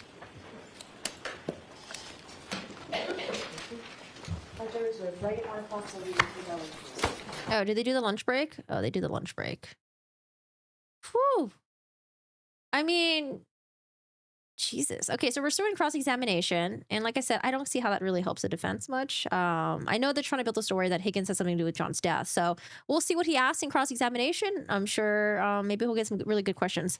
Let me wash my hands really quick. Get up and stretch it. Oh, man. Poor guy. Poor guy. Had to read all those text messages. I hope he had something good and hearty to eat for lunch. I'd be like, get me out of this seat. I don't want to do this shit.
All right, guys, how are we doing? Hello.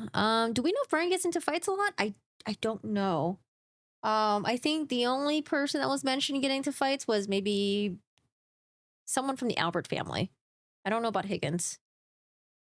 Now, so they hung out, and it seems like, the conversation kind of died between the two of them. I don't know if they hung out and then maybe realized that they're not really compatible with each other, or she hung out with him. She's like, no, I'm not interested. Or maybe after she hung out with him, she ghosted John for a little bit, and then maybe her and John rekindled their relationship and things were good between them for the next couple of days. And that's why she wasn't texting Higgins anymore. Lots of what ifs.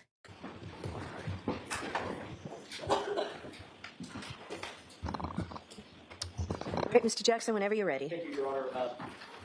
Chuck, you had an opportunity, obviously you read them, so now you familiarize yourself with that series of text messages that you received from Brian Higgins, correct? Yes. Would you, I'm going to ask you the same question again. Would you consider those text messages, as you reviewed them when you received them from Brian Higgins, as being flirtatious or romantic in nature? I would not categorize them to that extent. Certain parts of it might be, but the total conversation, if you want my opinion, I can provide you with it. Was there some flirtation in the text messages that you noted? There are terms that I used. You're hot, witty, stuff like that. Talking about banging and hooking up. What word would you use to describe them if not flirtatious? The totality of the conversation? Sure. Let's start there. My opinion is that it's a angry girlfriend trying to set up a hookup to her John. To her jump? To her John. To her John. Yeah. Would you consider the responses from Brian Higgins to be flirtatious in nature?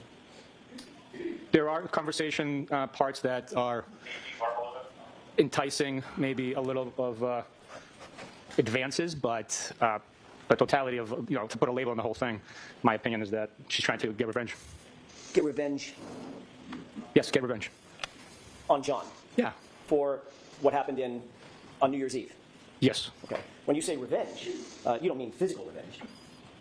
Well, emotional revenge. She's trying to hook up with Higgins and then hurt John by cheating on him. And in fact, Is Higgins still working at ATF? All your coworkers knowing your text messages. Oh man, that's so embarrassing. you did note that John O'Keefe was not privy to these text messages, right? Objection. I'll allow that. Do you know that? I do not, Your Honor, no. He's not on these texts, is he? I don't know if their accounts are synced at this point. I don't know if he's seen them. I don't know. He's not. His phone. You know what his phone number is. He does got his phone, right? We do have his devices. Do you have any evidence that his account is somehow suddenly know that it's synced with what Gary's account? Not from his device, no, but he could have seen the text messages. Okay, so there's no evidence that he was synced. His account was synced with anything, correct? I'm sorry, can you repeat? There's no evidence- You were facing the other way. I didn't hear. There's no evidence that his account was synced with anything. Not his device that we have, no. And you don't have, as you sit here, you don't have any evidence whatsoever that he saw any of those text messages, correct? We don't have that, but I do not know. Okay, so as you sit here, my question is very simple. Do you have evidence, affirmative evidence, that John O'Keefe ever saw these text messages? I do not have evidence that he saw them, no. So would you agree that the text messages show a romantic interest, for whatever motivation, a romantic interest from Brian Higgins toward Ms. Reed? I don't know. Something tells me that John never found out about this. I don't think so. You have to ask that differently. In your mind, Or if he did, he didn't care and didn't show it in the text messages between him and Karen Reed, I guess. as you read the text messages, did you determine in your head that there was a romantic interest by Brian Higgins toward Karen Reed? In my mind, I saw the text messages for what they were, initiated by Karen Reed, and began a text message conversation with Brian Higgins. And Brian Higgins was responsive to those text messages, correct? They did communicate back and forth. He was responsive to the overtures that Ms. Reed made toward him, correct? Overtures. Suggestions. Let's get together for a drink, come over to my house, I'll come over to your house, things of that nature. Those went back and forth between the two, correct? Yes, they went back and forth. And did you determine that there was an interest by Brian Higgins in Karen Reed? I read that he repeatedly asked her what's her plan, what's her goal, what's her interest, what's her intent. Did that show you an interest on his part in her? I think at one point he said he was confused, I believe, if I'm not mistaken, or what's the term he used? He was unsure what she wanted. He called her hot. He did, yes. He called her witty. Right from the rip, yes. He said he wanted to spend time with her. Babe? Spend time, yes. Yeah. He was interested in going over to her house. Yes, He was interested in her possibly coming over to his house. yes. He told her that he thought she was hot, his words, from the jump, correct? From the jump, yep. How do you interpret that? From the jump, I would interpret it as right from the beginning, maybe the first time they saw each other. laid eyes on each other. I mean, As a matter of fact, he basically said that, didn't he, in the text message from the first time I saw you? I thought you were hot. yes. He constantly was using phrases to use your word. What? Those text messages don't give you loin fire, y'all? Damn. Angie says those are the most unromantic messages of all time. Phrases interested in knowing how she felt about him, correct? Yeah. Sustained. To ask it differently, Mr. Jackson. Did you interpret any of his text messages as Brian Higgins being interested in knowing how she felt, what she was thinking about him? Objection. Ask it again. When you first saw these text messages and you reviewed them, did you interpret those text messages in your mind? That's what I'm interested in your mind, as Brian Higgins being interested in knowing how Karen Reed felt about him. I believe his statement indicates that he was interested in seeing what her interest was, what her intention were, and questioning the fact that she's dating live-in boyfriend with his buddy. He used the word ghost several times, correct? I do recall reading the word ghost. How did you interpret that word? Objection. I'll allow it. I interpreted ghost in the common slang terminology as to abandon conversation, stop communicating. He indicated that 2 different times in the text string, correct? I know I read the text messages, by reading them out loud to a room full of people, I might not have remembered how many times the term ghost came through. Fair I was enough. concentrating more on the reading, not of the comprehension of each word. Fair enough. But you did note that he used that term in his text messages to her, right? I think I recall at least once that the term ghost was present in the communication. Did you interpret that? I'm looking for what was in your mind. Did you interpret that, the use of that word by Brian Higgins? Well, Brennan did object to it, and then Kanoni allowed it. As showing some level of frustration at her abandonment of the conversation? No, I did not. No. Not at all? No. Woo. Have you ever heard the phrase, "you ghosted me"? Yes. How do you interpret that phrase, just in general? Sir, have you ever been ghosted before? I've heard it communicated between other people. I've never used the term ghosted. I think it's a little after my time in communicating I thought he was going to say, I've never been ghosted, you know? with others, but I take it as you stopped responding to my text messages. Do you take that, do you interpret that, or did you interpret that as a positive or a negative comment? You ghosted me. I interpret it as a matter of fact, like you stopped talking to me. I never thought about it in a positive or negative connotation. I never gave it any thought. As you sit here now, if you do give it thought, would you put a positive or a negative connotation on the phrase, "you ghosted me"? Objection. Sustained. Isn't it true, Trooper, that Brian Higgins did, in fact, not have any game? Did I You're read that aware right? that, based on the text messages that we just saw, there was a series of text messages that went back and forth starting in mid-January and basically ending around January 23rd, correct? This chain of text messages began in January 12th and ended January 29th. Right. I'm going to get to the 29th. But the back and forth ended on January 23rd, did it not? I don't recall specifically. I can leaf through it and tell you what it is. I know I read the dates out loud, and again, I was concentrating on reading. Do you have the document in front of you? I do. Could you turn to the last page? Yes, sir. I believe it's the last page. It may be the second to the last page or something.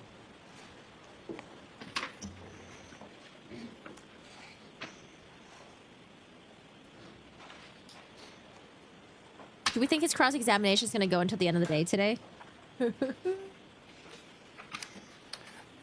Do you see an entry on January 23rd, 2022, a text message from Brian Higgins, "Thought you were all set"? Yes. And Ms. Reed responded with "talking?" Question mark, "No," period. Correct? That is her response. Mr. Higgins then responds, with 4 M's behind the H, correct? That's correct.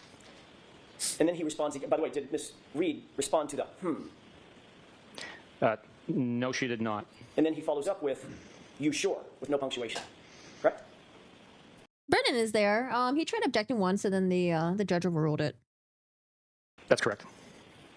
Did Ms. Reed respond to "you're sure"? She did not. The next text is on January 29th at 11:32 p.m., correct? I'm sorry, January 28th at 11:32 p.m. Is that right? Yes, it is. Is that from Ms. Reed or from Mr. Higgins? At 11:32 p.m. on Friday, January 28th, it is from Mr. Higgins. That's all I asked.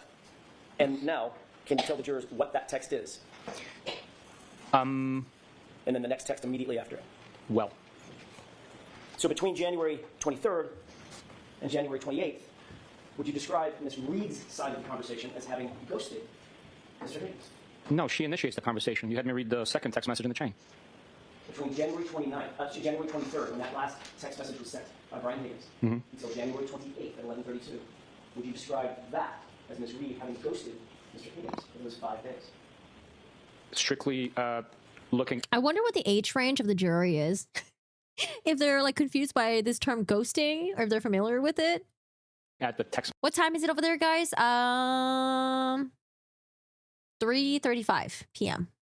message communications and not knowing whether they... I'm not asking you to speculate. I know there's other stuff you want to say. I'm asking you just to read, just to answer the question I'm asking. Based on the text that in front of you, starts with Buchanan. Does it appear that Ms. Reed ghosted, as you define the term, Mr. Higgins, from January 23rd until January 28th?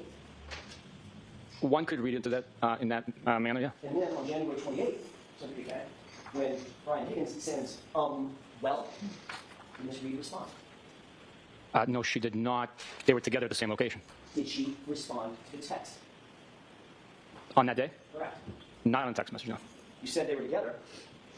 That means that Brian Higgins was together in the same room with Ms. Reed when he sent his text, correct? Yes. And she ignored it, didn't she? Okay. Sustained.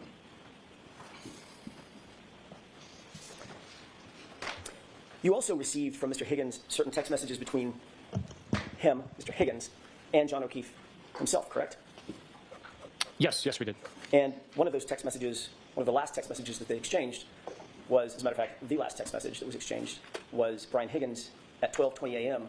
on January 29th, 2022, texting Mr. O'Keefe, "You coming here?" with 3 question marks, correct? I would have to take a look at the document. I don't have a memory of it specifically. I know I reviewed it, but I don't have a memory of the time and content.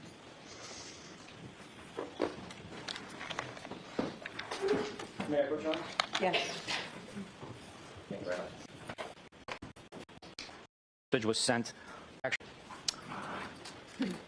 Based on this extraction, I cannot definitively say that this text message was sent on January 29th because of the file source time and and the JPEG being so small. I can't testify to that, sir. May I approach? Yes. Ooh, like that. No, Mr. Brennan has kindly offered to stipulate. Agree. You, Sergeant. So you were aware of the timeline for about January 29th when, first of all, Karen Reed had not responded to a text message from January 23rd throughout January 28th and into January 29th. Sorry, throughout January 28th by 11:32 p.m. or so. She just not responded. Correct? So the text message that she sent to Brian Higgins, the last time she sent a text message was on the 23rd. Right. And he responded with several text messages to which she did not respond on January 23rd. Correct? I believe she sent 2 and he said 3, I believe. So the answer is yes. There was a text message that he sent to which she did not respond. Is that right? On the 23rd. He was the last one to send a text message on the 23rd. That was following multiple text messages back and forth between the two of them, spanning a couple of weeks. Correct? Hi, Storm. Yes. Then, Happy Friday. on January 28th, 2022, Brian Higgins is at the Waterfall Bar and Grill after 11:30 p.m. Correct? He was. Karen Reed then walks into that same Waterfall Bar and Grill, accompanied by her boyfriend, John O'Keefe. Correct? They did. Brian Higgins then texted Karen Reed, who's standing in the room. Well, correct? Correct. And Karen Reed ignored that text. Correct? Objection. Sustained. Karen Reed did not respond to that text. There's no text. Brian Higgins then, a little less than an hour later, texts John directly, "You coming here?" with 3 question marks. Correct? Correct. It's been stipulated. That is an accurate timeline of the events that we just talked about, correct? Yes, sir.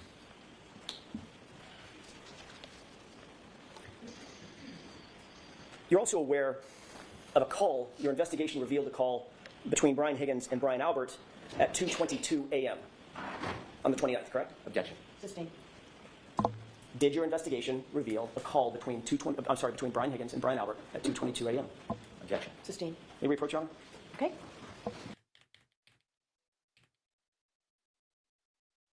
Oh, the fan. How long is this fan for? Oh, they're back. Yeah, happy Friday. I've been good, just chilling.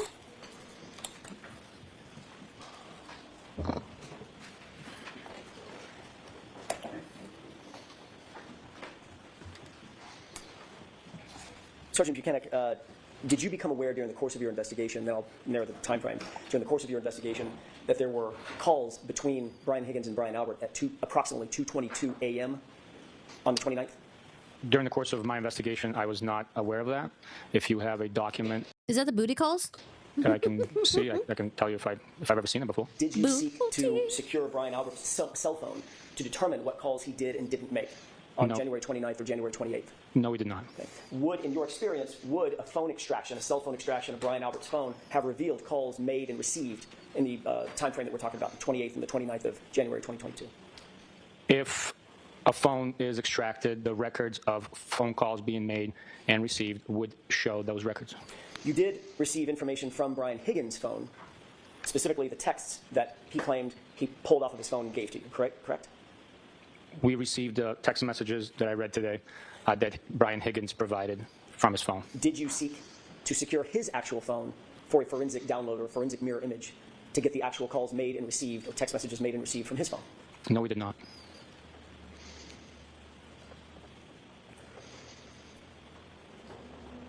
At some point,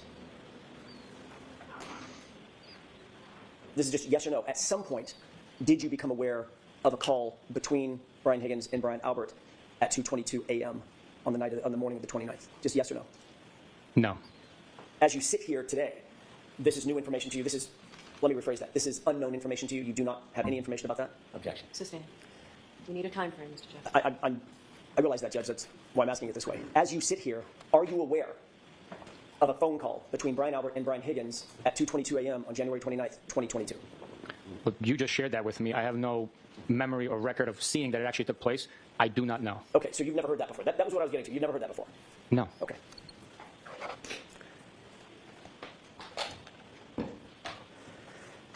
You indicated that you did not seek to secure Brian Albert's phone to do a phone extraction at any time, correct? We did not try to get Brian Albert's phone for any reason whatsoever. Did you become aware during the course of your investigation that Brian Albert destroyed his phone? I'd like to be seen. Objection. Jurors, disregard that question. Come over to sidebar, please.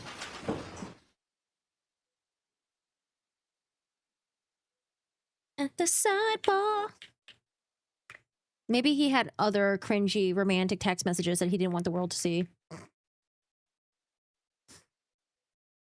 Aware of a call that was made by Brian Higgins at 1:35 a.m. while at Canton Police Department?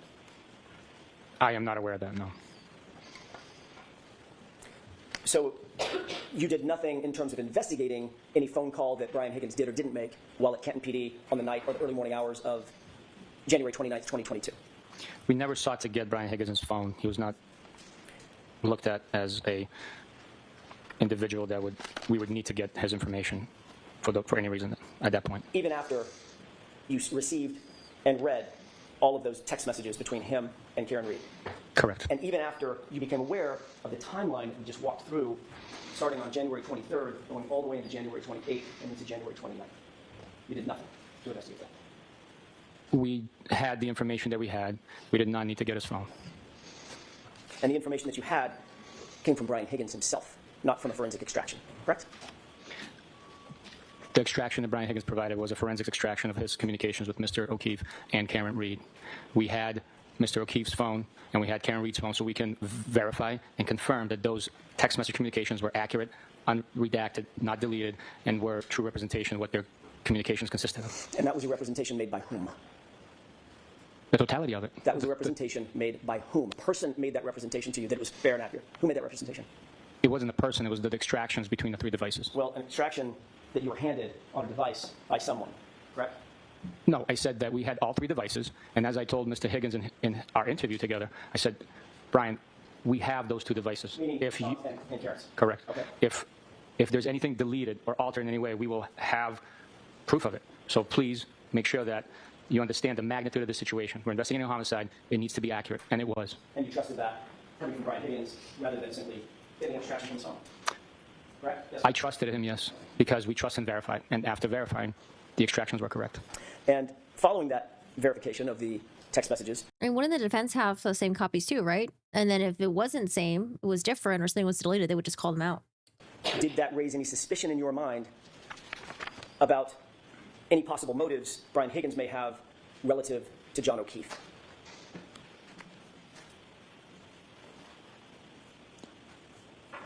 Suspicions of motives? Is that your question? Correct. No, the evidence spoke for itself. The honesty, cooperation of all the witnesses and corroborating, supporting facts spoke for themselves. So I was not suspicious of his motives. The conversation was documented over text message. Spoke for itself. Supporting documentation, including the text message at 2:20 a.m., just minutes before John O'Keefe arrived at 34 Fairview from Brian Higgins, right? 12:20 a.m. That's one of the factors, correct? That's one of the factors that is part of the entire investigation, yes. From day one, they saw this as an open and shut case, and that's probably why they didn't properly document where each piece of taillight was found in regards to the flagpole and the fire hydrant. I don't know. Aren't they supposed to have crime scene people do that? Where are the crime scene people? Why is it the troopers that are doing it? Do they act as crime scene? Because I thought, with crime scene, be more meticulous. You got the grids, you have the measurements and stuff like that. Not just like, oh, one picture that might have a ruler right next to it. But we don't really know where in the yard some of these pieces were found. I know that still kind of annoys me a little bit. John O'Keefe's body was found in the lawn at 34 Fairview, just feet from the front door, side door, and the garage door. That is when Mr. O'Keefe was found, on the left side of the lawn, yes. And one of the factors was you originally said that it appeared that it may be an incident involving a cocktail glass to the face. Initially, please. Based on verbal reports, initially, that was a possibility. Again, it was before we spoke to... before a lot of other things happened, but initially. That's what I'm asking. Yes, initially, it was a possibility. And when you saw John O'Keefe at the hospital, he had a big contusion above his right eye, correct? That is not correct. He had a big egg just above his right eye? That is not correct. You did not see that? His eyelids were swollen, not above his eye. And it wasn't a contusion. Two different paramedics said that they saw what they described as an egg above his right eye. Well, let me ask you differently. Did you speak to any of the paramedics? Yes. Did they describe an egg above his right eye?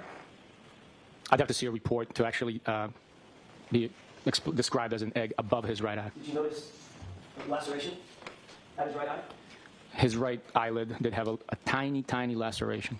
Did you see a small laceration in his nostril on his nose? A tiny, tiny laceration, yes. You noted that he didn't have any broken bones or fractures other than to his skull? I did not know that. I didn't conduct x-rays or conduct the autopsy. I'm not a medical professional. You didn't ask the doctors at the time you went and visited him and saw him in the hospital whether or not he had broken bones or fractures? I don't believe they reported that. And another factor that you considered was the fact that in the early morning hours of January 29th, 2022, around 6 a.m., 7 a.m., 8 a.m., there were no taillight pieces found at that location? Zero? Did you consider that? At what point? On January 29th, when say 6 a.m., 7 a.m., 8 a.m., 9 a.m., did you consider that? Once we learned that there was damage to the defendant's right rear taillight, I could only consider at that point because I didn't know what I didn't know. Right. We don't know, we don't know. We work with the evidence that's presented and we develop the investigation. And the evidence that was presented at that time, Sergeant, was a leaf blower was used to search the area, the exact area that you described to this jury as being the area around the fire hydrant, flagpole, where John's body was, and no taillight material was found at all in the first searches. You're aware of that, yes or no? Yes. As a matter of fact, you're also aware that no taillight material was found until after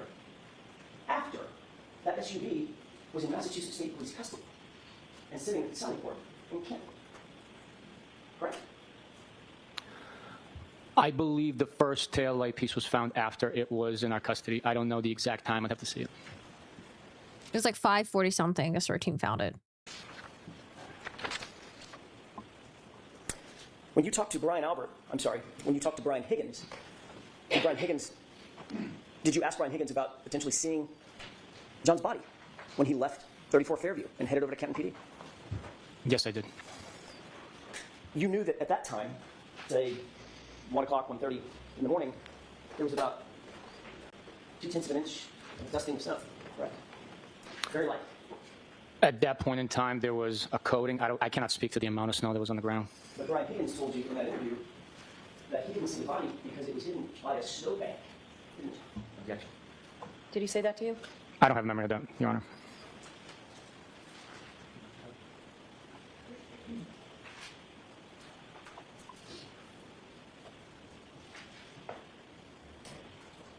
Edward John. Yes.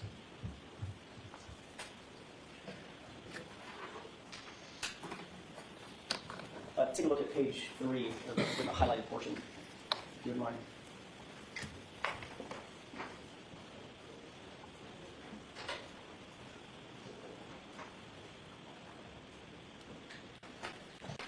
When he left 3450? He stated the reason he did not pay attention to the grass is he was concerned with his snowplow on his vehicle and was not paying attention to anything over the snowbank, just with the plow in front of him as he operated the vehicle. And of course, you knew at the time, as a detective and investigator, you knew at the time that with a dusting of snow, there is no snowbank. Right. He mentioned plowing the driveway for the Alberts when he arrived, so there might have been coating and he was just plowing it and then creating a line. I cannot speak to how much snow was actually being plowed with the dusting that was on the ground, so there might have been a small snowbank. Again, he was referencing it. He was not paying attention to anything behind the snowbank, so behind it. Snowbank being in the yard. Actually, he said the lawn. Yeah, he's- Sorry, he talked about the snowbank being in the lawn, not the driveway, correct? That's how you explained it. he said he was not paying attention anything past the snowbank being the lawn. And did not pay too much attention to the lawn area behind the snowbank, correct? Right, off to that area. Right. Did that raise any suspicions in your mind that Brian Higgins may have been being less than truthful with you? No. I don't see cops geolocating every piece of debris in most vehicular accidents. If it's just like a car accident, probably not. But I'm just thinking of like, you know how when they like are documenting evidence, like the crime scene people, they'll usually have like markers and then the pictures and maybe like the numbers to correspond like where each item was found. I don't know. Like even though they probably thought this was an open and shut case, I feel like you should just do it just in case. You know, you never know. It might be important later on down the road, just to be thorough, meticulous. Getting back to the Waterfall Bar and Grill, you were also aware that Brian Albert was at the Waterfall, correct? At one point, yes, we learned that. And you knew that Brian Albert and Brian Higgins were friends with each other. Is that right? We learned that as well, yes. You've already indicated that you did not seek Brian Higgins' phone records. I may have asked you this, and if I did, I apologize. Did you seek Brian Albert's phone records or an extraction from his phone? No, we did not.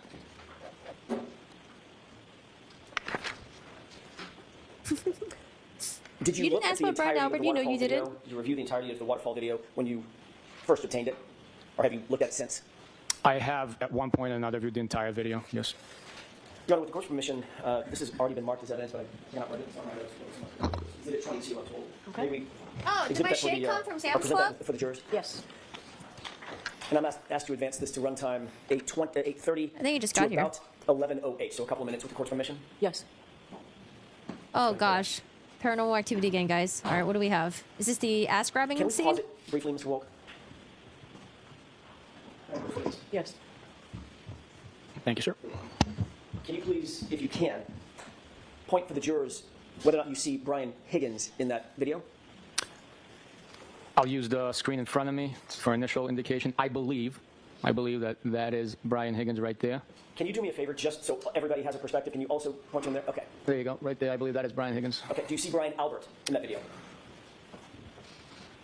One I of the can't stripes, maybe? tell you exactly. Maybe if you run it a little bit longer or zoom it in, I could possibly tell you, but from right here, right now, I cannot. Sergeant, why don't we play this for a couple of seconds? And if you don't mind, if you get to a point where you recognize the person that you know is Brian Albert, could you just tell me to stop and I'll pause it? Absolutely. Let's go ahead and play it with your court's permission. Sure.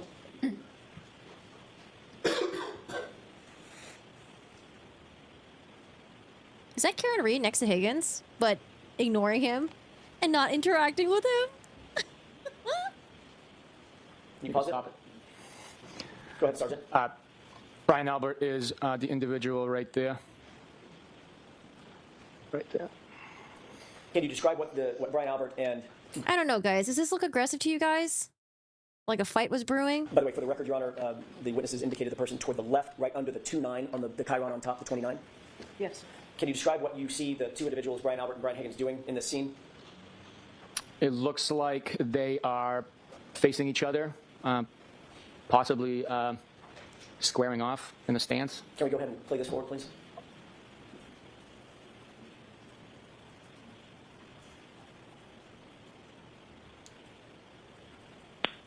Can we pause it? Sergeant, did you see either of the two men, or both of them, squaring off in what you would consider to be a fighting stance? I guess it could be considered that. I would look more like roughhousing, just a couple of buddies messing around. Not suggesting they were actually fighting, but a fighting stance. Yeah, no, they were not. They were not fighting. No. Go ahead and play it.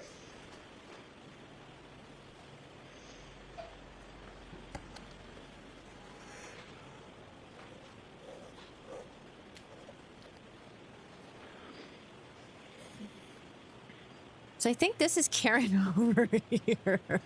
Turning her back on Higgins. Acting like he doesn't exist.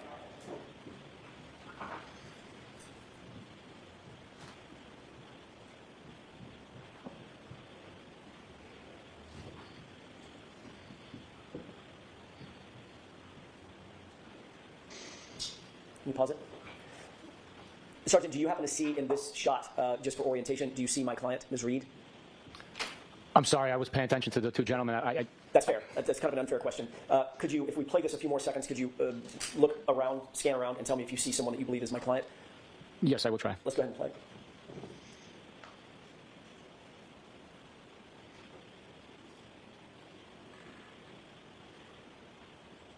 Is that Jen Pause McCobb? it. Do you see anybody that looks like Ms. Reed? Yes, I believe she's in top right corner of the frame, talking to Mr. O'Keefe and I believe two other gentlemen. Long hair? On your client? Correct. Yes. Okay. Let's go ahead and play this up to 11:08, please.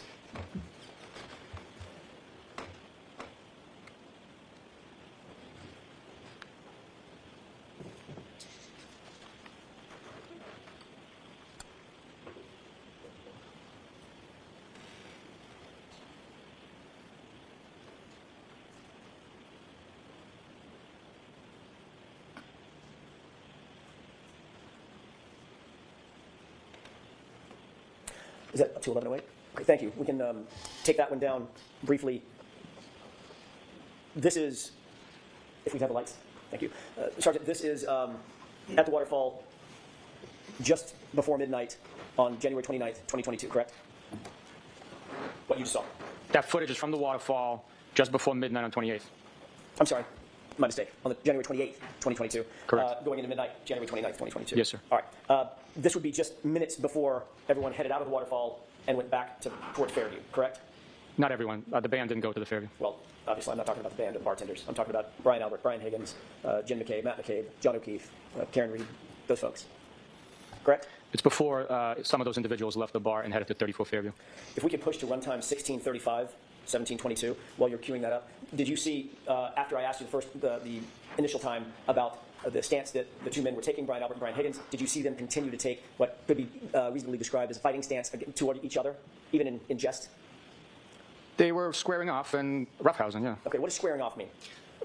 Facing an opponent in like a wrestling or a martial art, I guess. Hands up? Yes, squaring off, yeah.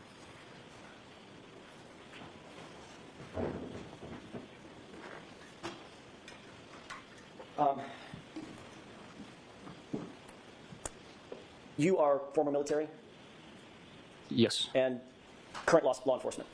yes. Is hand-to-hand fighting taught in both military and paramilitary organizations like law enforcement? I had hand-to-hand combat training in the Marine Corps. I had defensive tactics in law enforcement capacity in the Marine Corps, federal, local, and state academies. Are you aware that Brian Albert is former military? Objection. Oh, you mean Higgins? I am aware that Brian Albert is former military. And Brian Albert was also a Boston police officer. I am aware of that as well, yes. Are you aware that Brian Higgins was former military and a combat veteran? Now I am, yes. And are you aware that Brian Higgins, at the time this was taken, this video was taken, was also a federal law enforcement agent? I was aware, yes, I was, Okay. yeah. If we can go ahead and run at 16:35 to 17:22 with the court's permission. Okay.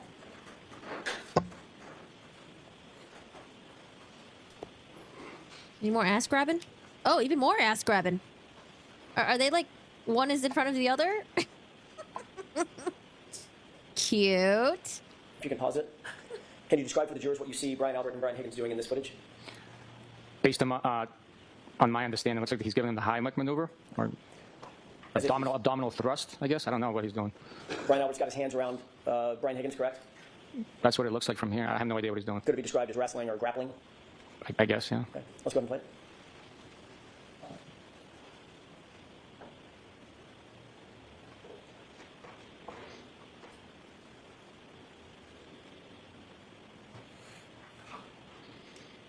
Just humping each other, you know. Same old, normal shit. Nothing new here. Thank you. If we can take that down. During the course of reviewing this video, or the entirety of the video, not just the clips that you just reviewed, did you see where John O'Keefe was, generally speaking, relative to Brian Higgins and Brian Albert?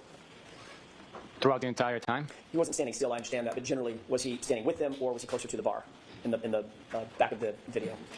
I believe after Mr. O'Keefe arrived and embraced a few people with hugs, I guess if I had to estimate, most of the time he was on the other side of the table, which would be closest to the bar area. And after you saw Mr. O'Keefe walk in and greet everybody with salutations, did you ever see him interacting with Brian Higgins and Brian Albert throughout the evening again on this video?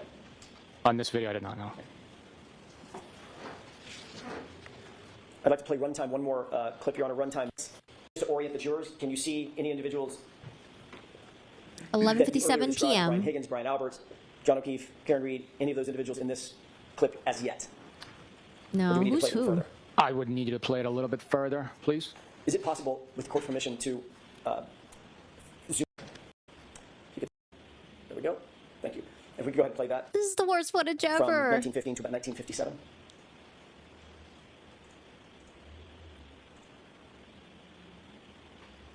Pause it.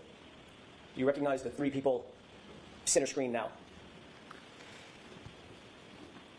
I really can't make it out. I would have to be assuming, or want you to assume. guessing. I can't make it out let's to play- identify each individual. Let's play it forward if we can. One more time. At this point, go ahead and pause Oh, it. At this point, can you Higgins, make out any middle? individuals? Yes, Okay. at this point, I can say that looks like Brian Higgins in the middle of the three gentlemen. Right What is he here. wearing? Hoodie. It looks like a hooded sweatshirt. Okay. And the person to his, sorry, let's do it from your perspective, the juror's perspective. The person to the left of Brian Higgins I believe that's Brian Albert. and the person to the right of Brian Higgins. To the right from my perspective? Yes, sir. Yeah. I believe that's Chris Albert, but I'm not positive. I'm not Let's go ahead and positive. play it. Stop. Did you see Brian Higgins just do something? I was not paying attention to his gesture. We have to replay that, please. Does it appear he's looking a particular direction? He is looking in a particular direction based on that frame, yes. Is that toward the bar area? It's in that direction. I don't know exactly where he's looking, whether he's looking at the bar, to the right of the bar. I can't tell from this. Okay, okay. And John O'Keefe, you indicated earlier that John O'Keefe, that's where you saw him most of the video, toward the bar area or to the right of the bar. If you scroll to push the screen to the right, I can tell you where Mr. O'Keefe is. With the court's permission? Yes. I don't even. Do you see Mr. O'Keefe in that? It's just a clutter of people. I'm I sure- cannot make him out. Could you Oh, maybe this guy right here? Possibly? play the video? Maybe he is behind an individual. Let's go back to, if with the court's permission, I'd like to go back to the full video, and let's play it from here.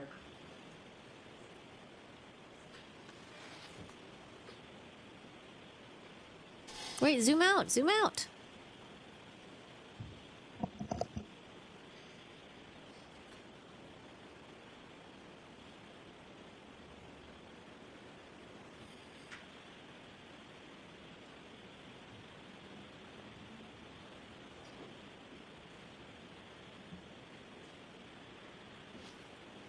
Pause it. Could you see what was happening with Brian Higgins? He was gesturing to someone.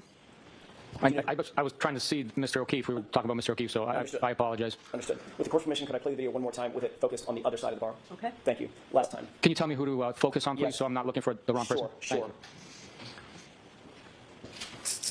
sure. Pause it.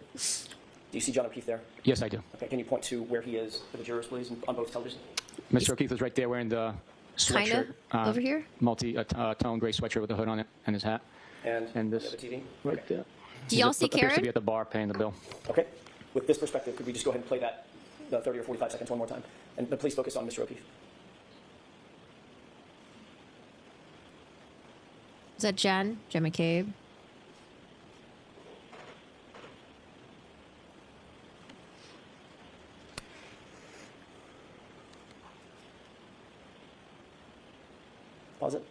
you see where Mr. O'Keefe is looking at this point? Yes. Where is he looking? What direction? Well, from this vantage point, it looks like he's looking to the left on the screen at the individual he appears to be conversing with. Okay, go ahead and play it. Like, can we get a zoom out it? view? And what about now? Same individual. Okay. He's still engaged in conversation. Pause it. And what about now? He's taking a sip of beer Right, which direction is he looking? in the same direction. Okay, go ahead and play it.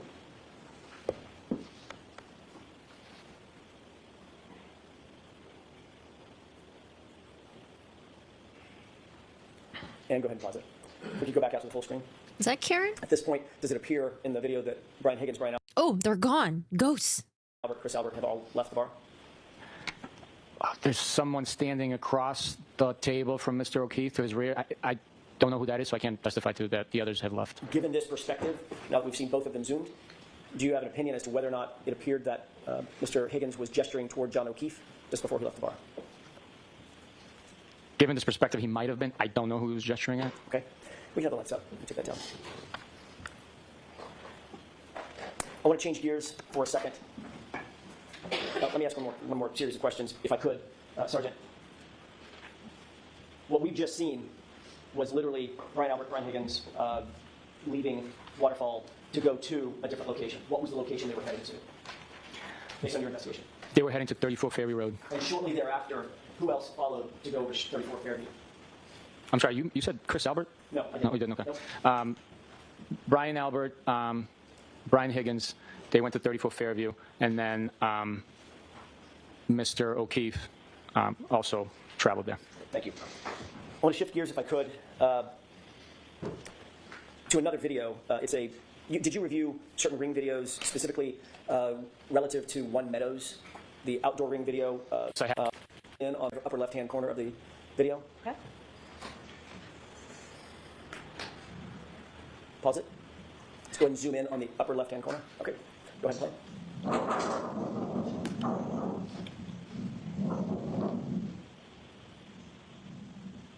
Pause.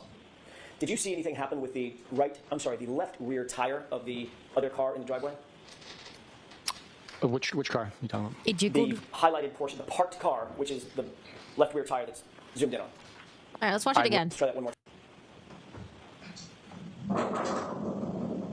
Yeah, something tells me we will hear from Higgins and from Mr. Proctor by the state.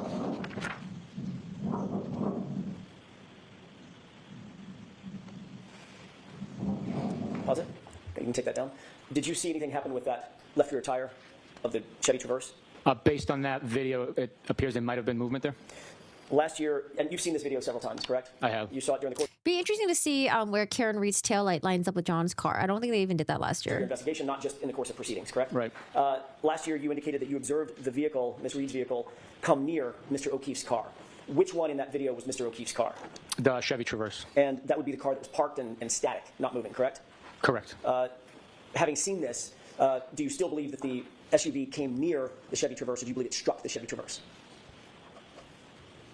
With the clarity of that video, there is a lot of movement in the shot. Not with great certainty. It appeared that there was movement of the tire, but I cannot say with 100% certainty there was movement. You can't say with 100% certainty that that tire literally shifted and wiggled upon some sort of impact. Based on the video, there appeared to have been movement. Okay. You had this video for the first 3 years of your investigation. You had this video very early on, correct? That's correct. And for the first several years of your investigation, did you either deny, well, let me ask it this way, was it your assessment that the SUV did not contact that Chevy Traverse?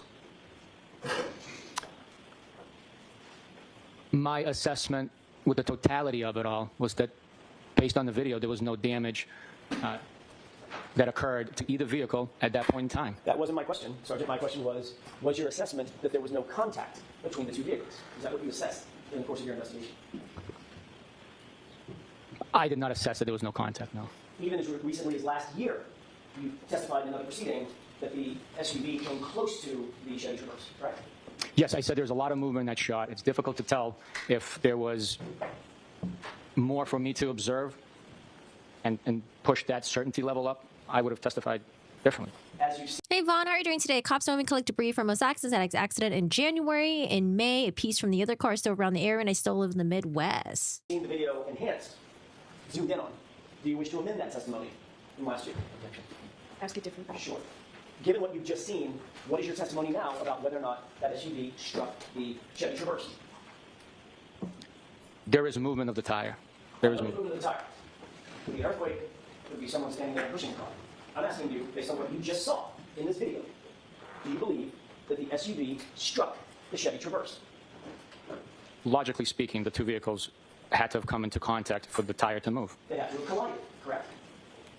At a slow speed, yes. Which area of the SUV collided with the Chevy Traverse? The front, the rear? It appears from the video it's the right rear area of the Lexus SUV that comes into contact with the Traverse. What time was this video What? Higgins doesn't give you loin fire? taken? I believe that is at 5:07 a.m., if I'm not mistaken. Thank you, Sergeant. I want to change gears again, if I could, and ask you about a dog. You're aware that the Alberts, Nicole Albert, Brian Albert, had a dog that they named Chloe on on January 28th, 29th of 2022, correct? Yes. I'll allow the question. Were you aware of that? At what point in time, sir? January 28th, 29th, that area. Was I aware that they owned a dog on January 28th or 29th? No. Are you aware now that on January 28th or 29th, they owned a dog? There was a dog in the house. Now I am aware, yes. Okay. During the course of your investigation, you learned that, correct? Yes. During the course of your investigation, did you also become aware that the Alberts got rid of their family dog? Objection. I'm going to see you at sidebar on this, please. Sure.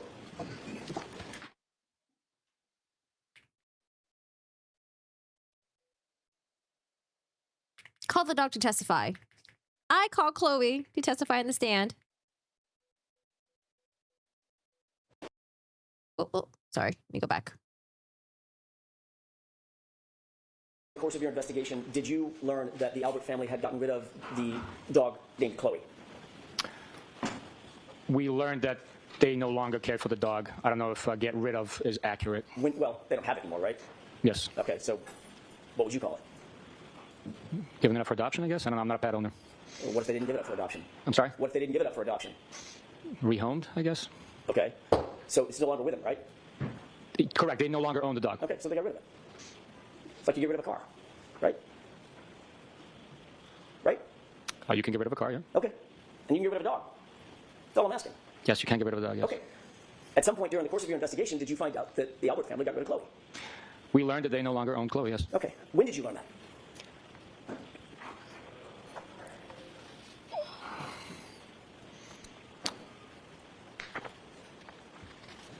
I cannot tell you exactly. I can tell you when we looked into it officially. When did you look into it officially? I traveled to the dog's home and assisted with identifying the dog and investigating that animal. Okay. The dog's new home? What documentation did you use to identify that animal? It was veterinary records. I don't stop you there. Veterinary records from whom? From the Albert family? I did not get any veterinary records from the Albert family. The veterinary records that you did get were veterinary records that had been utilized. If the dog didn't like people, do you think she might have been in the basement because the people were around? Yeah, basement, bathroom, locked in the room, upstairs, With the Albert name? Where's backyard. The veterinary records were with the vet that's caring for the dog and also owns the dog now. Okay. And those records also had been dated prior to when the dog was owned by the Alberts. Okay. So, other than some veterinary records that, and by the way, the dog's not even named Chloe, correct? The new owners renamed the dog, yes. Cora? That's correct. And the new owners did not get that dog from Brian and Nicole Albert, did they? No, they did not. They got it from a separate person. Is that right? That is correct. A separate person named Riley? That's her last name, yes. And did this person Riley have any records showing purchase of Chloe or adoption of Chloe from the Alberts? No.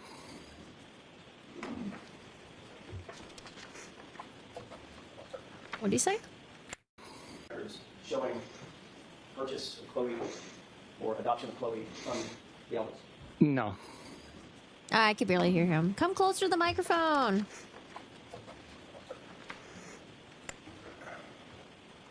You did write a report about the newest owner of this animal, this dog, correct? I documented my trip to the location and the steps I took and services I provided in the investigation. And in that report, you omitted the name of the new owner? I'm not sure. Did you omit the location of where you actually came in contact with this animal? You're going to have to show me my report. I don't remember.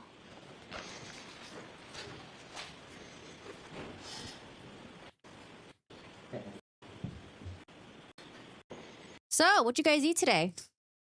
Y'all eat lunch yet?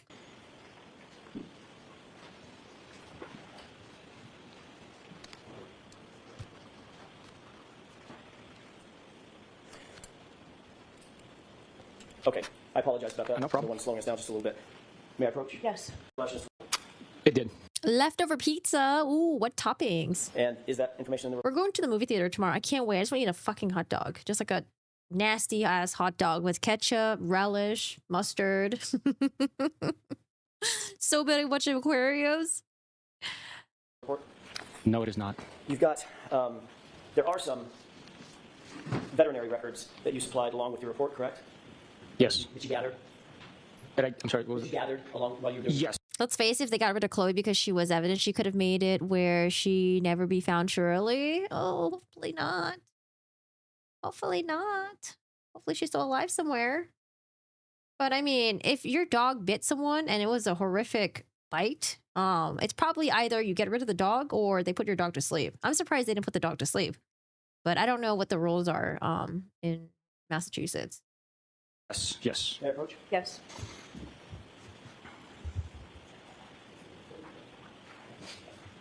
Thank you. If you'll take a look at those 4 documents.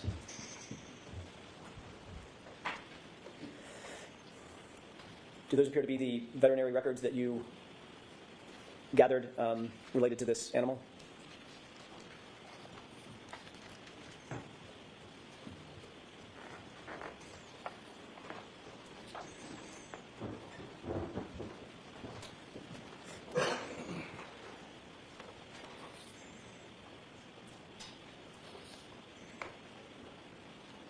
Yes, it does. Do any of those records, any of the veterinary records, the 4 pages that you're holding, even include the name Cora or the name of the new owner?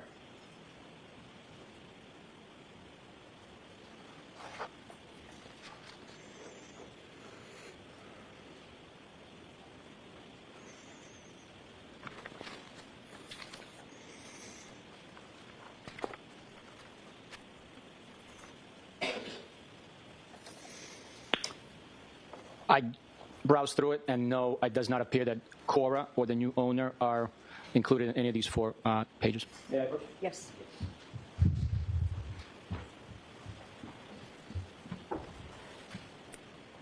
You don't have any transfer records for Chloe, correct? Chloe will say, I bit him, I bit him, I bit him. Have you heard of aphantasia? I think it's the thing that people can't hear their inner voice or thinking words. It blows my mind. Oh, I remember hearing about this. It's like whether or not you have your thoughts in like words, like you're talking to yourself, or if they're just like pictures in your head. Like a narrative versus just like, I guess, like a movie. What movie are you going to see? I don't know if they decided. It was between Thunderbolts or Sinners. Oh, Jersey Mike's? What kind of Jersey Mike sub? Correct. All the records that are provided by the owner. I'm going to go through a series of questions, Sergeant. If you can answer it yes or no, that might make it go a little faster. You don't have any transfer records, correct? I wouldn't know what it looks like. That's why it's taking quicker me telling you that that's all the records that I have. Okay. I want to answer my question. You don't have any transfer records. I don't know what a transfer record would look like, so So I the can't. answer is I don't know. Okay. You don't have any rehoming records. I don't know. You don't have any purchase records. I don't know. The only records you do have are those 4 pages of veterinary records that don't have the name Cora and don't have the new owner's name. Correct? Do you think it's Korra after the Legends of Korra? You think they're an anime fan? That's correct. You would agree, shifting gears for a second, that timely report writing obviously is an important aspect of any investigation, correct?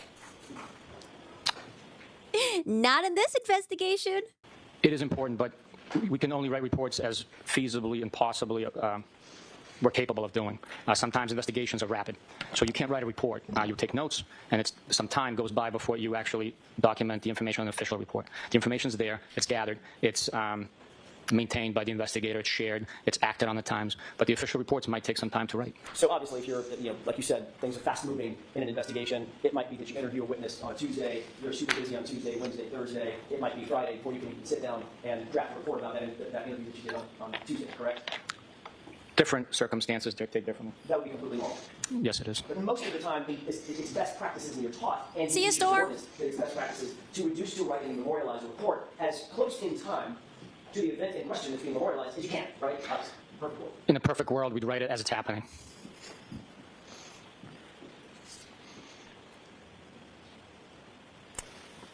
Are you aware that more than 20 official police reports in this case were not recorded for more than 100 days from the time that the event in question was done, was being memorialized? I did not know the exact date in delay. Are you aware that there are 11 reports that are more than 300 days from the time of the event that was being memorialized? I was not aware, no. Are you aware that there are 3 reports that are more than 400 days from the time of the event that was being memorialized? I am not aware, no. Are you aware that there are 4 reports that are more than 500 days from the time of the event that's being memorialized? I am not aware, no. Are you aware that the longest delay of any report in this investigation was 581 days? I am not aware of that, no. You became aware early on in your investigation of 2 individuals named Ricky D'Antano and Heather Maxson, correct? They are witnesses, yes. Both Ricky D'Antano and Heather Maxson, you learned, were outside 34 Fairview in the early morning hours of January 29th, correct? Who? Was this the Plow guy? Ricky D'Antano? We did learn within our investigation at some point, yes. And you learned, Sergeant, very early on in that investigation because you interviewed Ryan Nagel in February of 2022, just days after the event, correct? I'm not sure of the exact date. Obviously, as you just said, you became aware that Ricky D'Antano and Heather Maxson were witnesses in your homicide investigation, important witnesses, you'd agree, correct? They were witnesses. You learned that they arrived at the house at 34 Fairview sometime after Karen Reed and John O'Keefe arrived and pulled up behind their parked SUV, correct? Objection. What? I'm going to allow that. Can you repeat that, please? Sure, you learned that where they fit into the investigative puzzle is that they pulled up behind Karen Reed's SUV when Karen Reed... Oh, sorry. Those are the people that were with Ryan Nagel. Okay, I was like, who the fuck are these people? Okay, Ricky and John gotcha. O'Keefe arrived at 34 Fairview. They pulled up sometime after that and pulled up right behind them, correct? That's not correct. What is not correct about that? They arrived simultaneously. Karen Reed took a right onto Fairview. They yielded to them and followed towards 34 Fairview, stopping at the driveway as Karen Reed proceeded further up. Did you listen to the testimony in this case up to this point? No. There's a sequestration order, correct? Correct? Yes, yes. Which means you can't listen to the testimony of witnesses, eyewitnesses who are testifying in front of these jurors. Correct, yes. You don't know how witnesses have testified from that witness box in front of these jurors, correct? I have no idea. Okay. So your information is that they pulled up simultaneously, correct? Is that what you just testified to? That's my memory from what the interview produced. You certainly knew that there were eyewitnesses to the condition and the location of Ms. Reed's SUV, correct? Yes, yes, from their interviews, yes. And you also are aware that they would have been in a position to see the occupants of Ms. Reed's SUV as they were behind it and then pulled around it, correct? Objection. Sustained. Did you become aware that they were in a position behind the SUV and as they pull around it, they could still see the SUV? Objection. Sustained. You knew what potential role they played in your investigation as eyewitnesses, correct? Generally? When we interviewed them, when we learned of their existence, when we interviewed them, we collected information based on their recollection. Okay. My question was, you're aware that they had a certain perspective as it relates to the SUV that night, early morning hours, right? Based on their interviews, they had a perspective with a brake light being on constantly. I'm asking you what they said. I'm asking you if during the course of your investigation you learned that Ricky D'Antano and Heather Maxson had a perspective. They were eyewitnesses to certain things. As Yes. relative to the SUV, correct? Yes.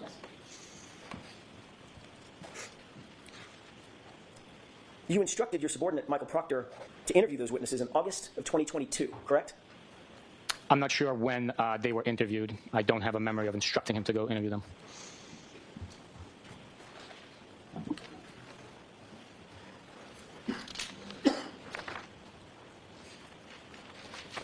May I approach, Your Honor? Yes.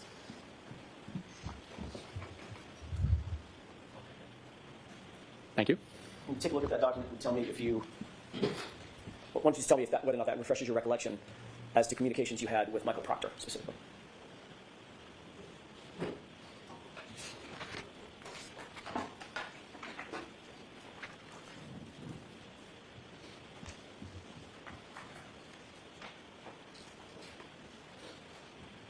Italian subs. Oh, I wish I could have it with cheese.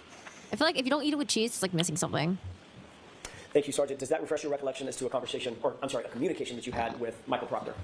Unfortunately, it does not. I will take the document at face value. I do not have a memory of having these communications, but I will take the document if it's authentic and it is true and accurate that it took place. But I don't have a memory of sending these text messages. May I approach, Your Honor? Yes. Thank you. Also, my name's misspelled in there. Is that from the extraction, or where is that from? Couldn't tell you. Wasn't me. Appreciate it. Thank you. I can't take credit for that. Thanks. If your memory is not refreshed about that particular communication, do you remember in general communicating with Michael Proctor about interviewing Ricky D'Antonio and Heather Maxson? I do not know. I'm sorry. Would that have been something that you would have found important relatively early on in the investigation? These are eyewitnesses. Let's get in there. Yes, it is important to interview anyone that's an eyewitness. Sometimes it takes longer because. Are you listening? I'm sorry. Thanks. You asked the question. I just want to answer. I know the answers to my questions. Go ahead. Okay. So while we want to interview every eyewitness, sometimes an important fact is already detailed and witnessed by another witness. So in this situation, we had already interviewed one of the occupants, the one that was driving, the one that had the observed the events taking place, and we asked him if we were going to talk to the other two, would they have the same recollection, observations? Did they leave the vehicle to go in the house at all? Anything like that? Anything different? So that's. Okay, so it would be important, obviously, to interview witnesses in a timely manner. In some instances, yes. Okay. Yes.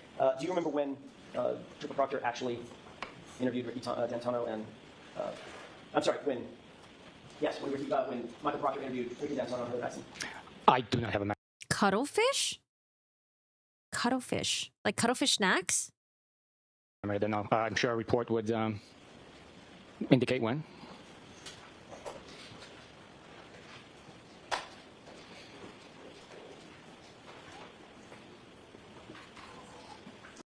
May I agree with that? I thought that was a report from somebody else. Ricky D'Antonio was actually. Was states that on Saturday, September 2nd, he was interviewed. I know cuttlefish year? snacks. 2023. Stinky and yummy. Do you believe that's a timely report, or rather a timely interview for an eyewitness, the gravity of which is described in the report? We, again, perfect ideal world scenario, it would be quicker. So that would be, no excuses, I'm not going too far, but that would be untimely, correct? You're not later. We do the best we can. You indicated that your memory was that the cars arrived simultaneously. That's a interview with Ricky D'Antonio. You see the highlighted portion?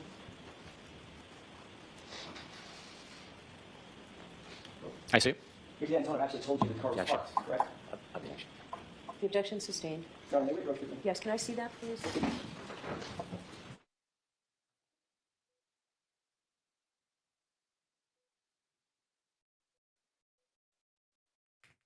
Before Fairview.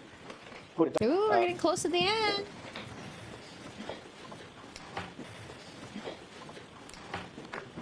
May I, Your Honor? Yes. Thank you. Isn't it true that when you interviewed Ricky D'Antonio, he indicated that upon their arrival at home, 34 Fairview, quote, a dark-colored SUV was parked in front of the home facing up towards Captain Street. That's what it was, correct? That's what the report indicates for Ricky's interview, yes. And in fact, you wrote this report based on Ricky's interview. I wrote that report, yes. Thank you.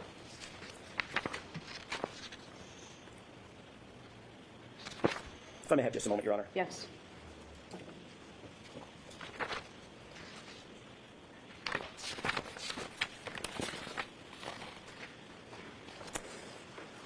Your Honor, I'm just about to start. Why don't we come to sidebar no from the floor? Sure, sure.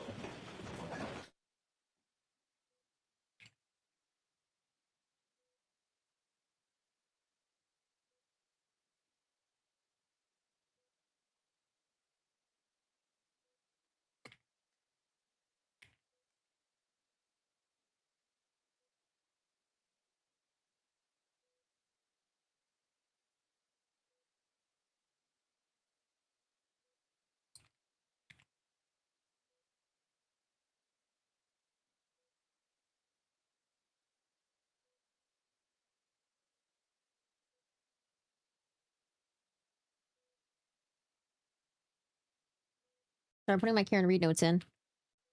Oh man. Some idea on how we're doing. I can tell you that everybody's in agreement that we. Okay, what does the judge say?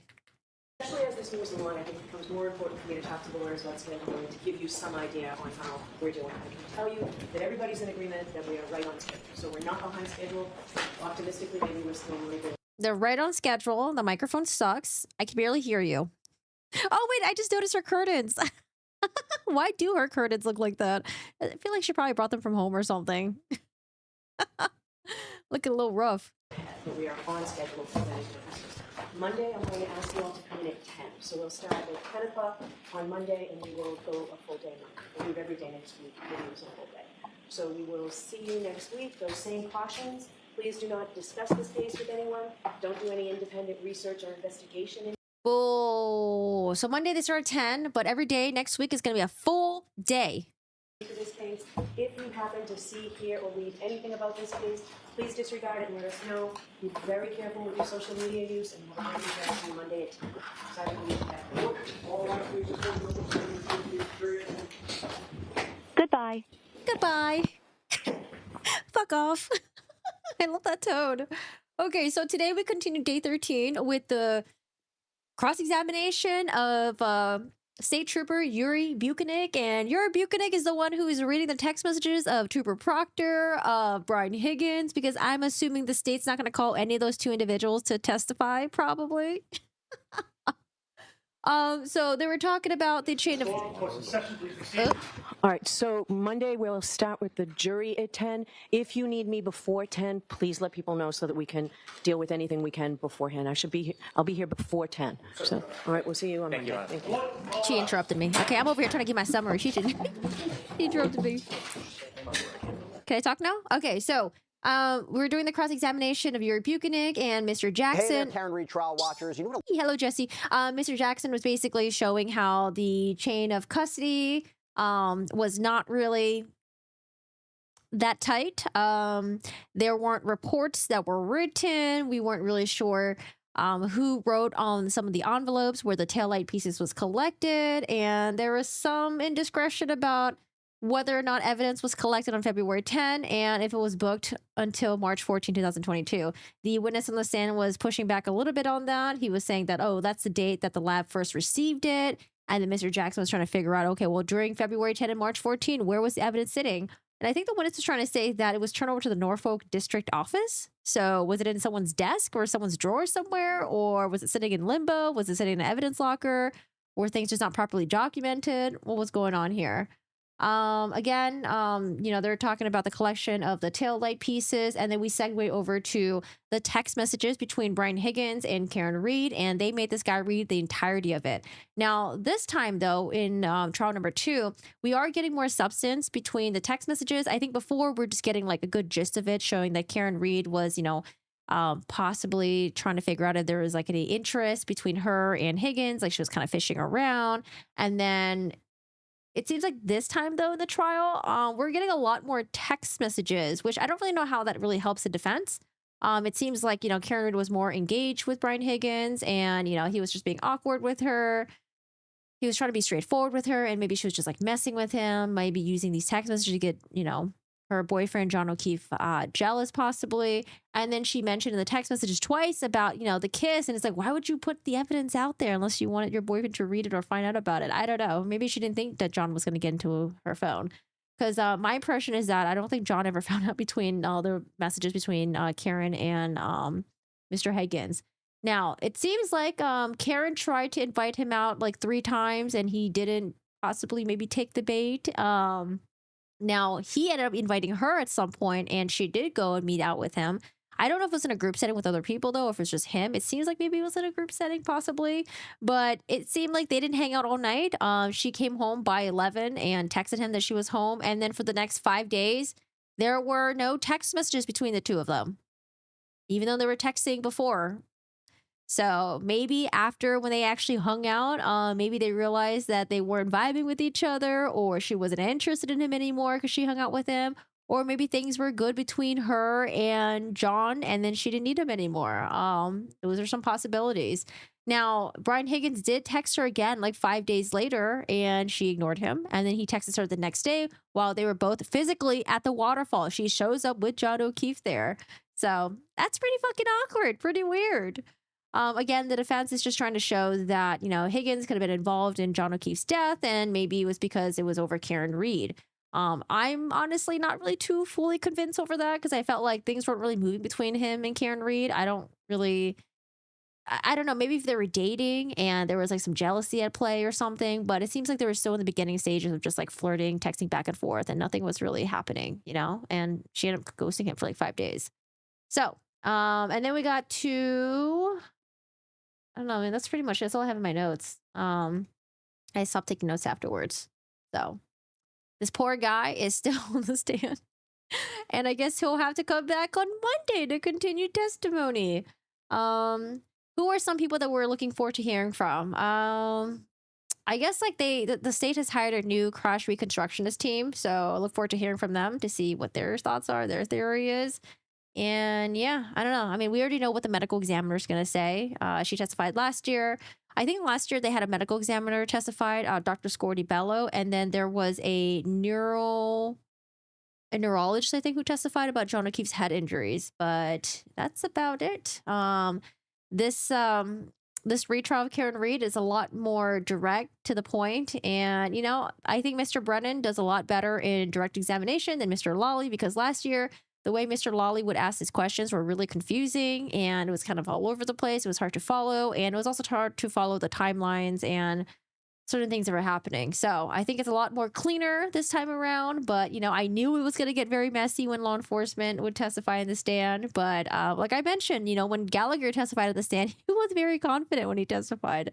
So I don't know if that confidence translate well to the jury, even though, his method of collecting items and evidence was very interesting. And then also he didn't want to get footage from the Arlo cam that was across the street, even though he said that he knew where the camera was directed at, that it wouldn't get any footage of 34 Fairview. It's like, well, just fucking collect it just anyways, just in case. You never know. You never know. What? Jesse looked like Beavis or Bud? I think it's just because Jesse just has, his hair is just, nicely gelled, it's like coiffed or whatever. I mean, Jesse still reminds me of Joe from You, if anyone's watching it. Oh man, have a good weekend, everyone. Yes, have a good weekend. Take care. Oh, it's a tamaki place? Oh, I've never heard of cuttlefish before. Is it like a chain thing? Who keeps doing animated things, saying things in a light, airy way? I don't know. For her sake, I hope she's got something she's excited about. Wait, who? What now? What are we talking about? Where are you seeing Silly Nicole? I'm just hearing normal Corey, but I admit it, I'm distracted against my my will in the chat. You're hanging out, but you wanted to say my husband is home early and he has been annihilating my ability to pay any attention to anything, but I'll be here next time. Alrighty, well, take care. I hope you guys have a good weekend.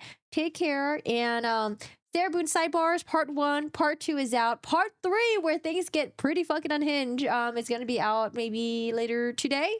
So keep an eye on that for the sidebar stuff. They certainly are really interesting. I'm going to keep an eye out for the Lori Vallow sidebars, because hopefully those will be released, the transcript. That'll be kind of fun to read at, to see what Lori Vallow was arguing with the judge every time they did the sidebar stuff. All right, y'all. Well, I hope you guys have a good one. I hope you guys take care, and yeah, enjoy the rest of your weekend. Go outside, get some fresh air, and don't think about this trial, think about it on Monday. Just free your mind of this. You thought it was, but something else has like a similar name. Yeah, I'm not familiar with cuttlefish, but I'm familiar with cuttlefish, the snack. It's like the stinky snack that you would eat, that they sell at Thai grocery stores. But man, if you start snacking on them, I don't know, your wife might leave you. She might be like, oh, this is too stinky. It smells. All right, guys. Well, I hope you guys have a good one. I'll see you guys later. And yeah, take care. I'll see you guys next week. Oh, raw garlic. I'm still trying to figure out how to get garlic breath out of your tongue. Is there a trick to that? Is there a remedy for that? Like a home remedy or some sort? Because sometimes when I eat a lot of garlic, it's like I love garlic and all, but you don't want to have it linger on your fucking tongue for the next like 24 to 48 hours. It's so annoying. Is there a way to get rid of it? Can you? I've tried like the tongue scraper or like the mouthwash. No, it's like my tongue just absorbs the garlic. It chills there for a little bit. Get the tongue scraper, the mouthwash, everything. It's yeah, like the garlic is strong. All right, guys. I will see you guys. And yeah. Hopefully we get to do some co-burger videos, and you guys keep an eye out for the Idaho 4 murders. There's been some updates about that.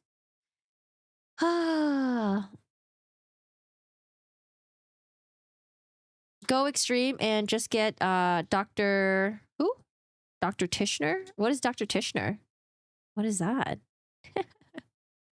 All right, guys. Take care. I'll see you guys later. I hope she does. LOL. I hate it when people say this about me. It makes me feel like I'm doing something wrong by being happy or something, but I know you aren't doing that. LOL. She definitely has a magnetic smile. Oh, thank you. Appreciate it. It's mouthwash. It's supposed to be diluted. I don't know. My mouth is really sensitive to mouthwash. Sometimes if I use mouthwash that is too harsh, it like fucks up my mouth. But people didn't read the bottle and use it without, oh, really? Without dilating it? I used to, when I was younger, I would dilate my mouthwash, but then my dentist told me, what's the point of doing that? You're supposed to use it as is. You're making it weaker. Yeah. Bye, Chunky. Take care. You guys have a good weekend. It's a whole new level of bird. Nah, man. I can't even do, like when I do mouthwash, I always get the alcohol-free ones. Otherwise, it just jacks my mouth, you know? My mouth's too sensitive. All right, y'all. So we will see what happens if the defense ends up calling Proctor or Higgins or any of these other people that we aren't seeing testifying for trial number 2. But I do wonder, how many more witnesses does the state have? If anyone ends up getting their hands on the witness list, let me know. Let me know, because I want to know how much longer do we have? You know, I heard that was gonna be like a 6 or 7 week trial. All right, guys. I'll see you guys. Take care. Bye. See you later.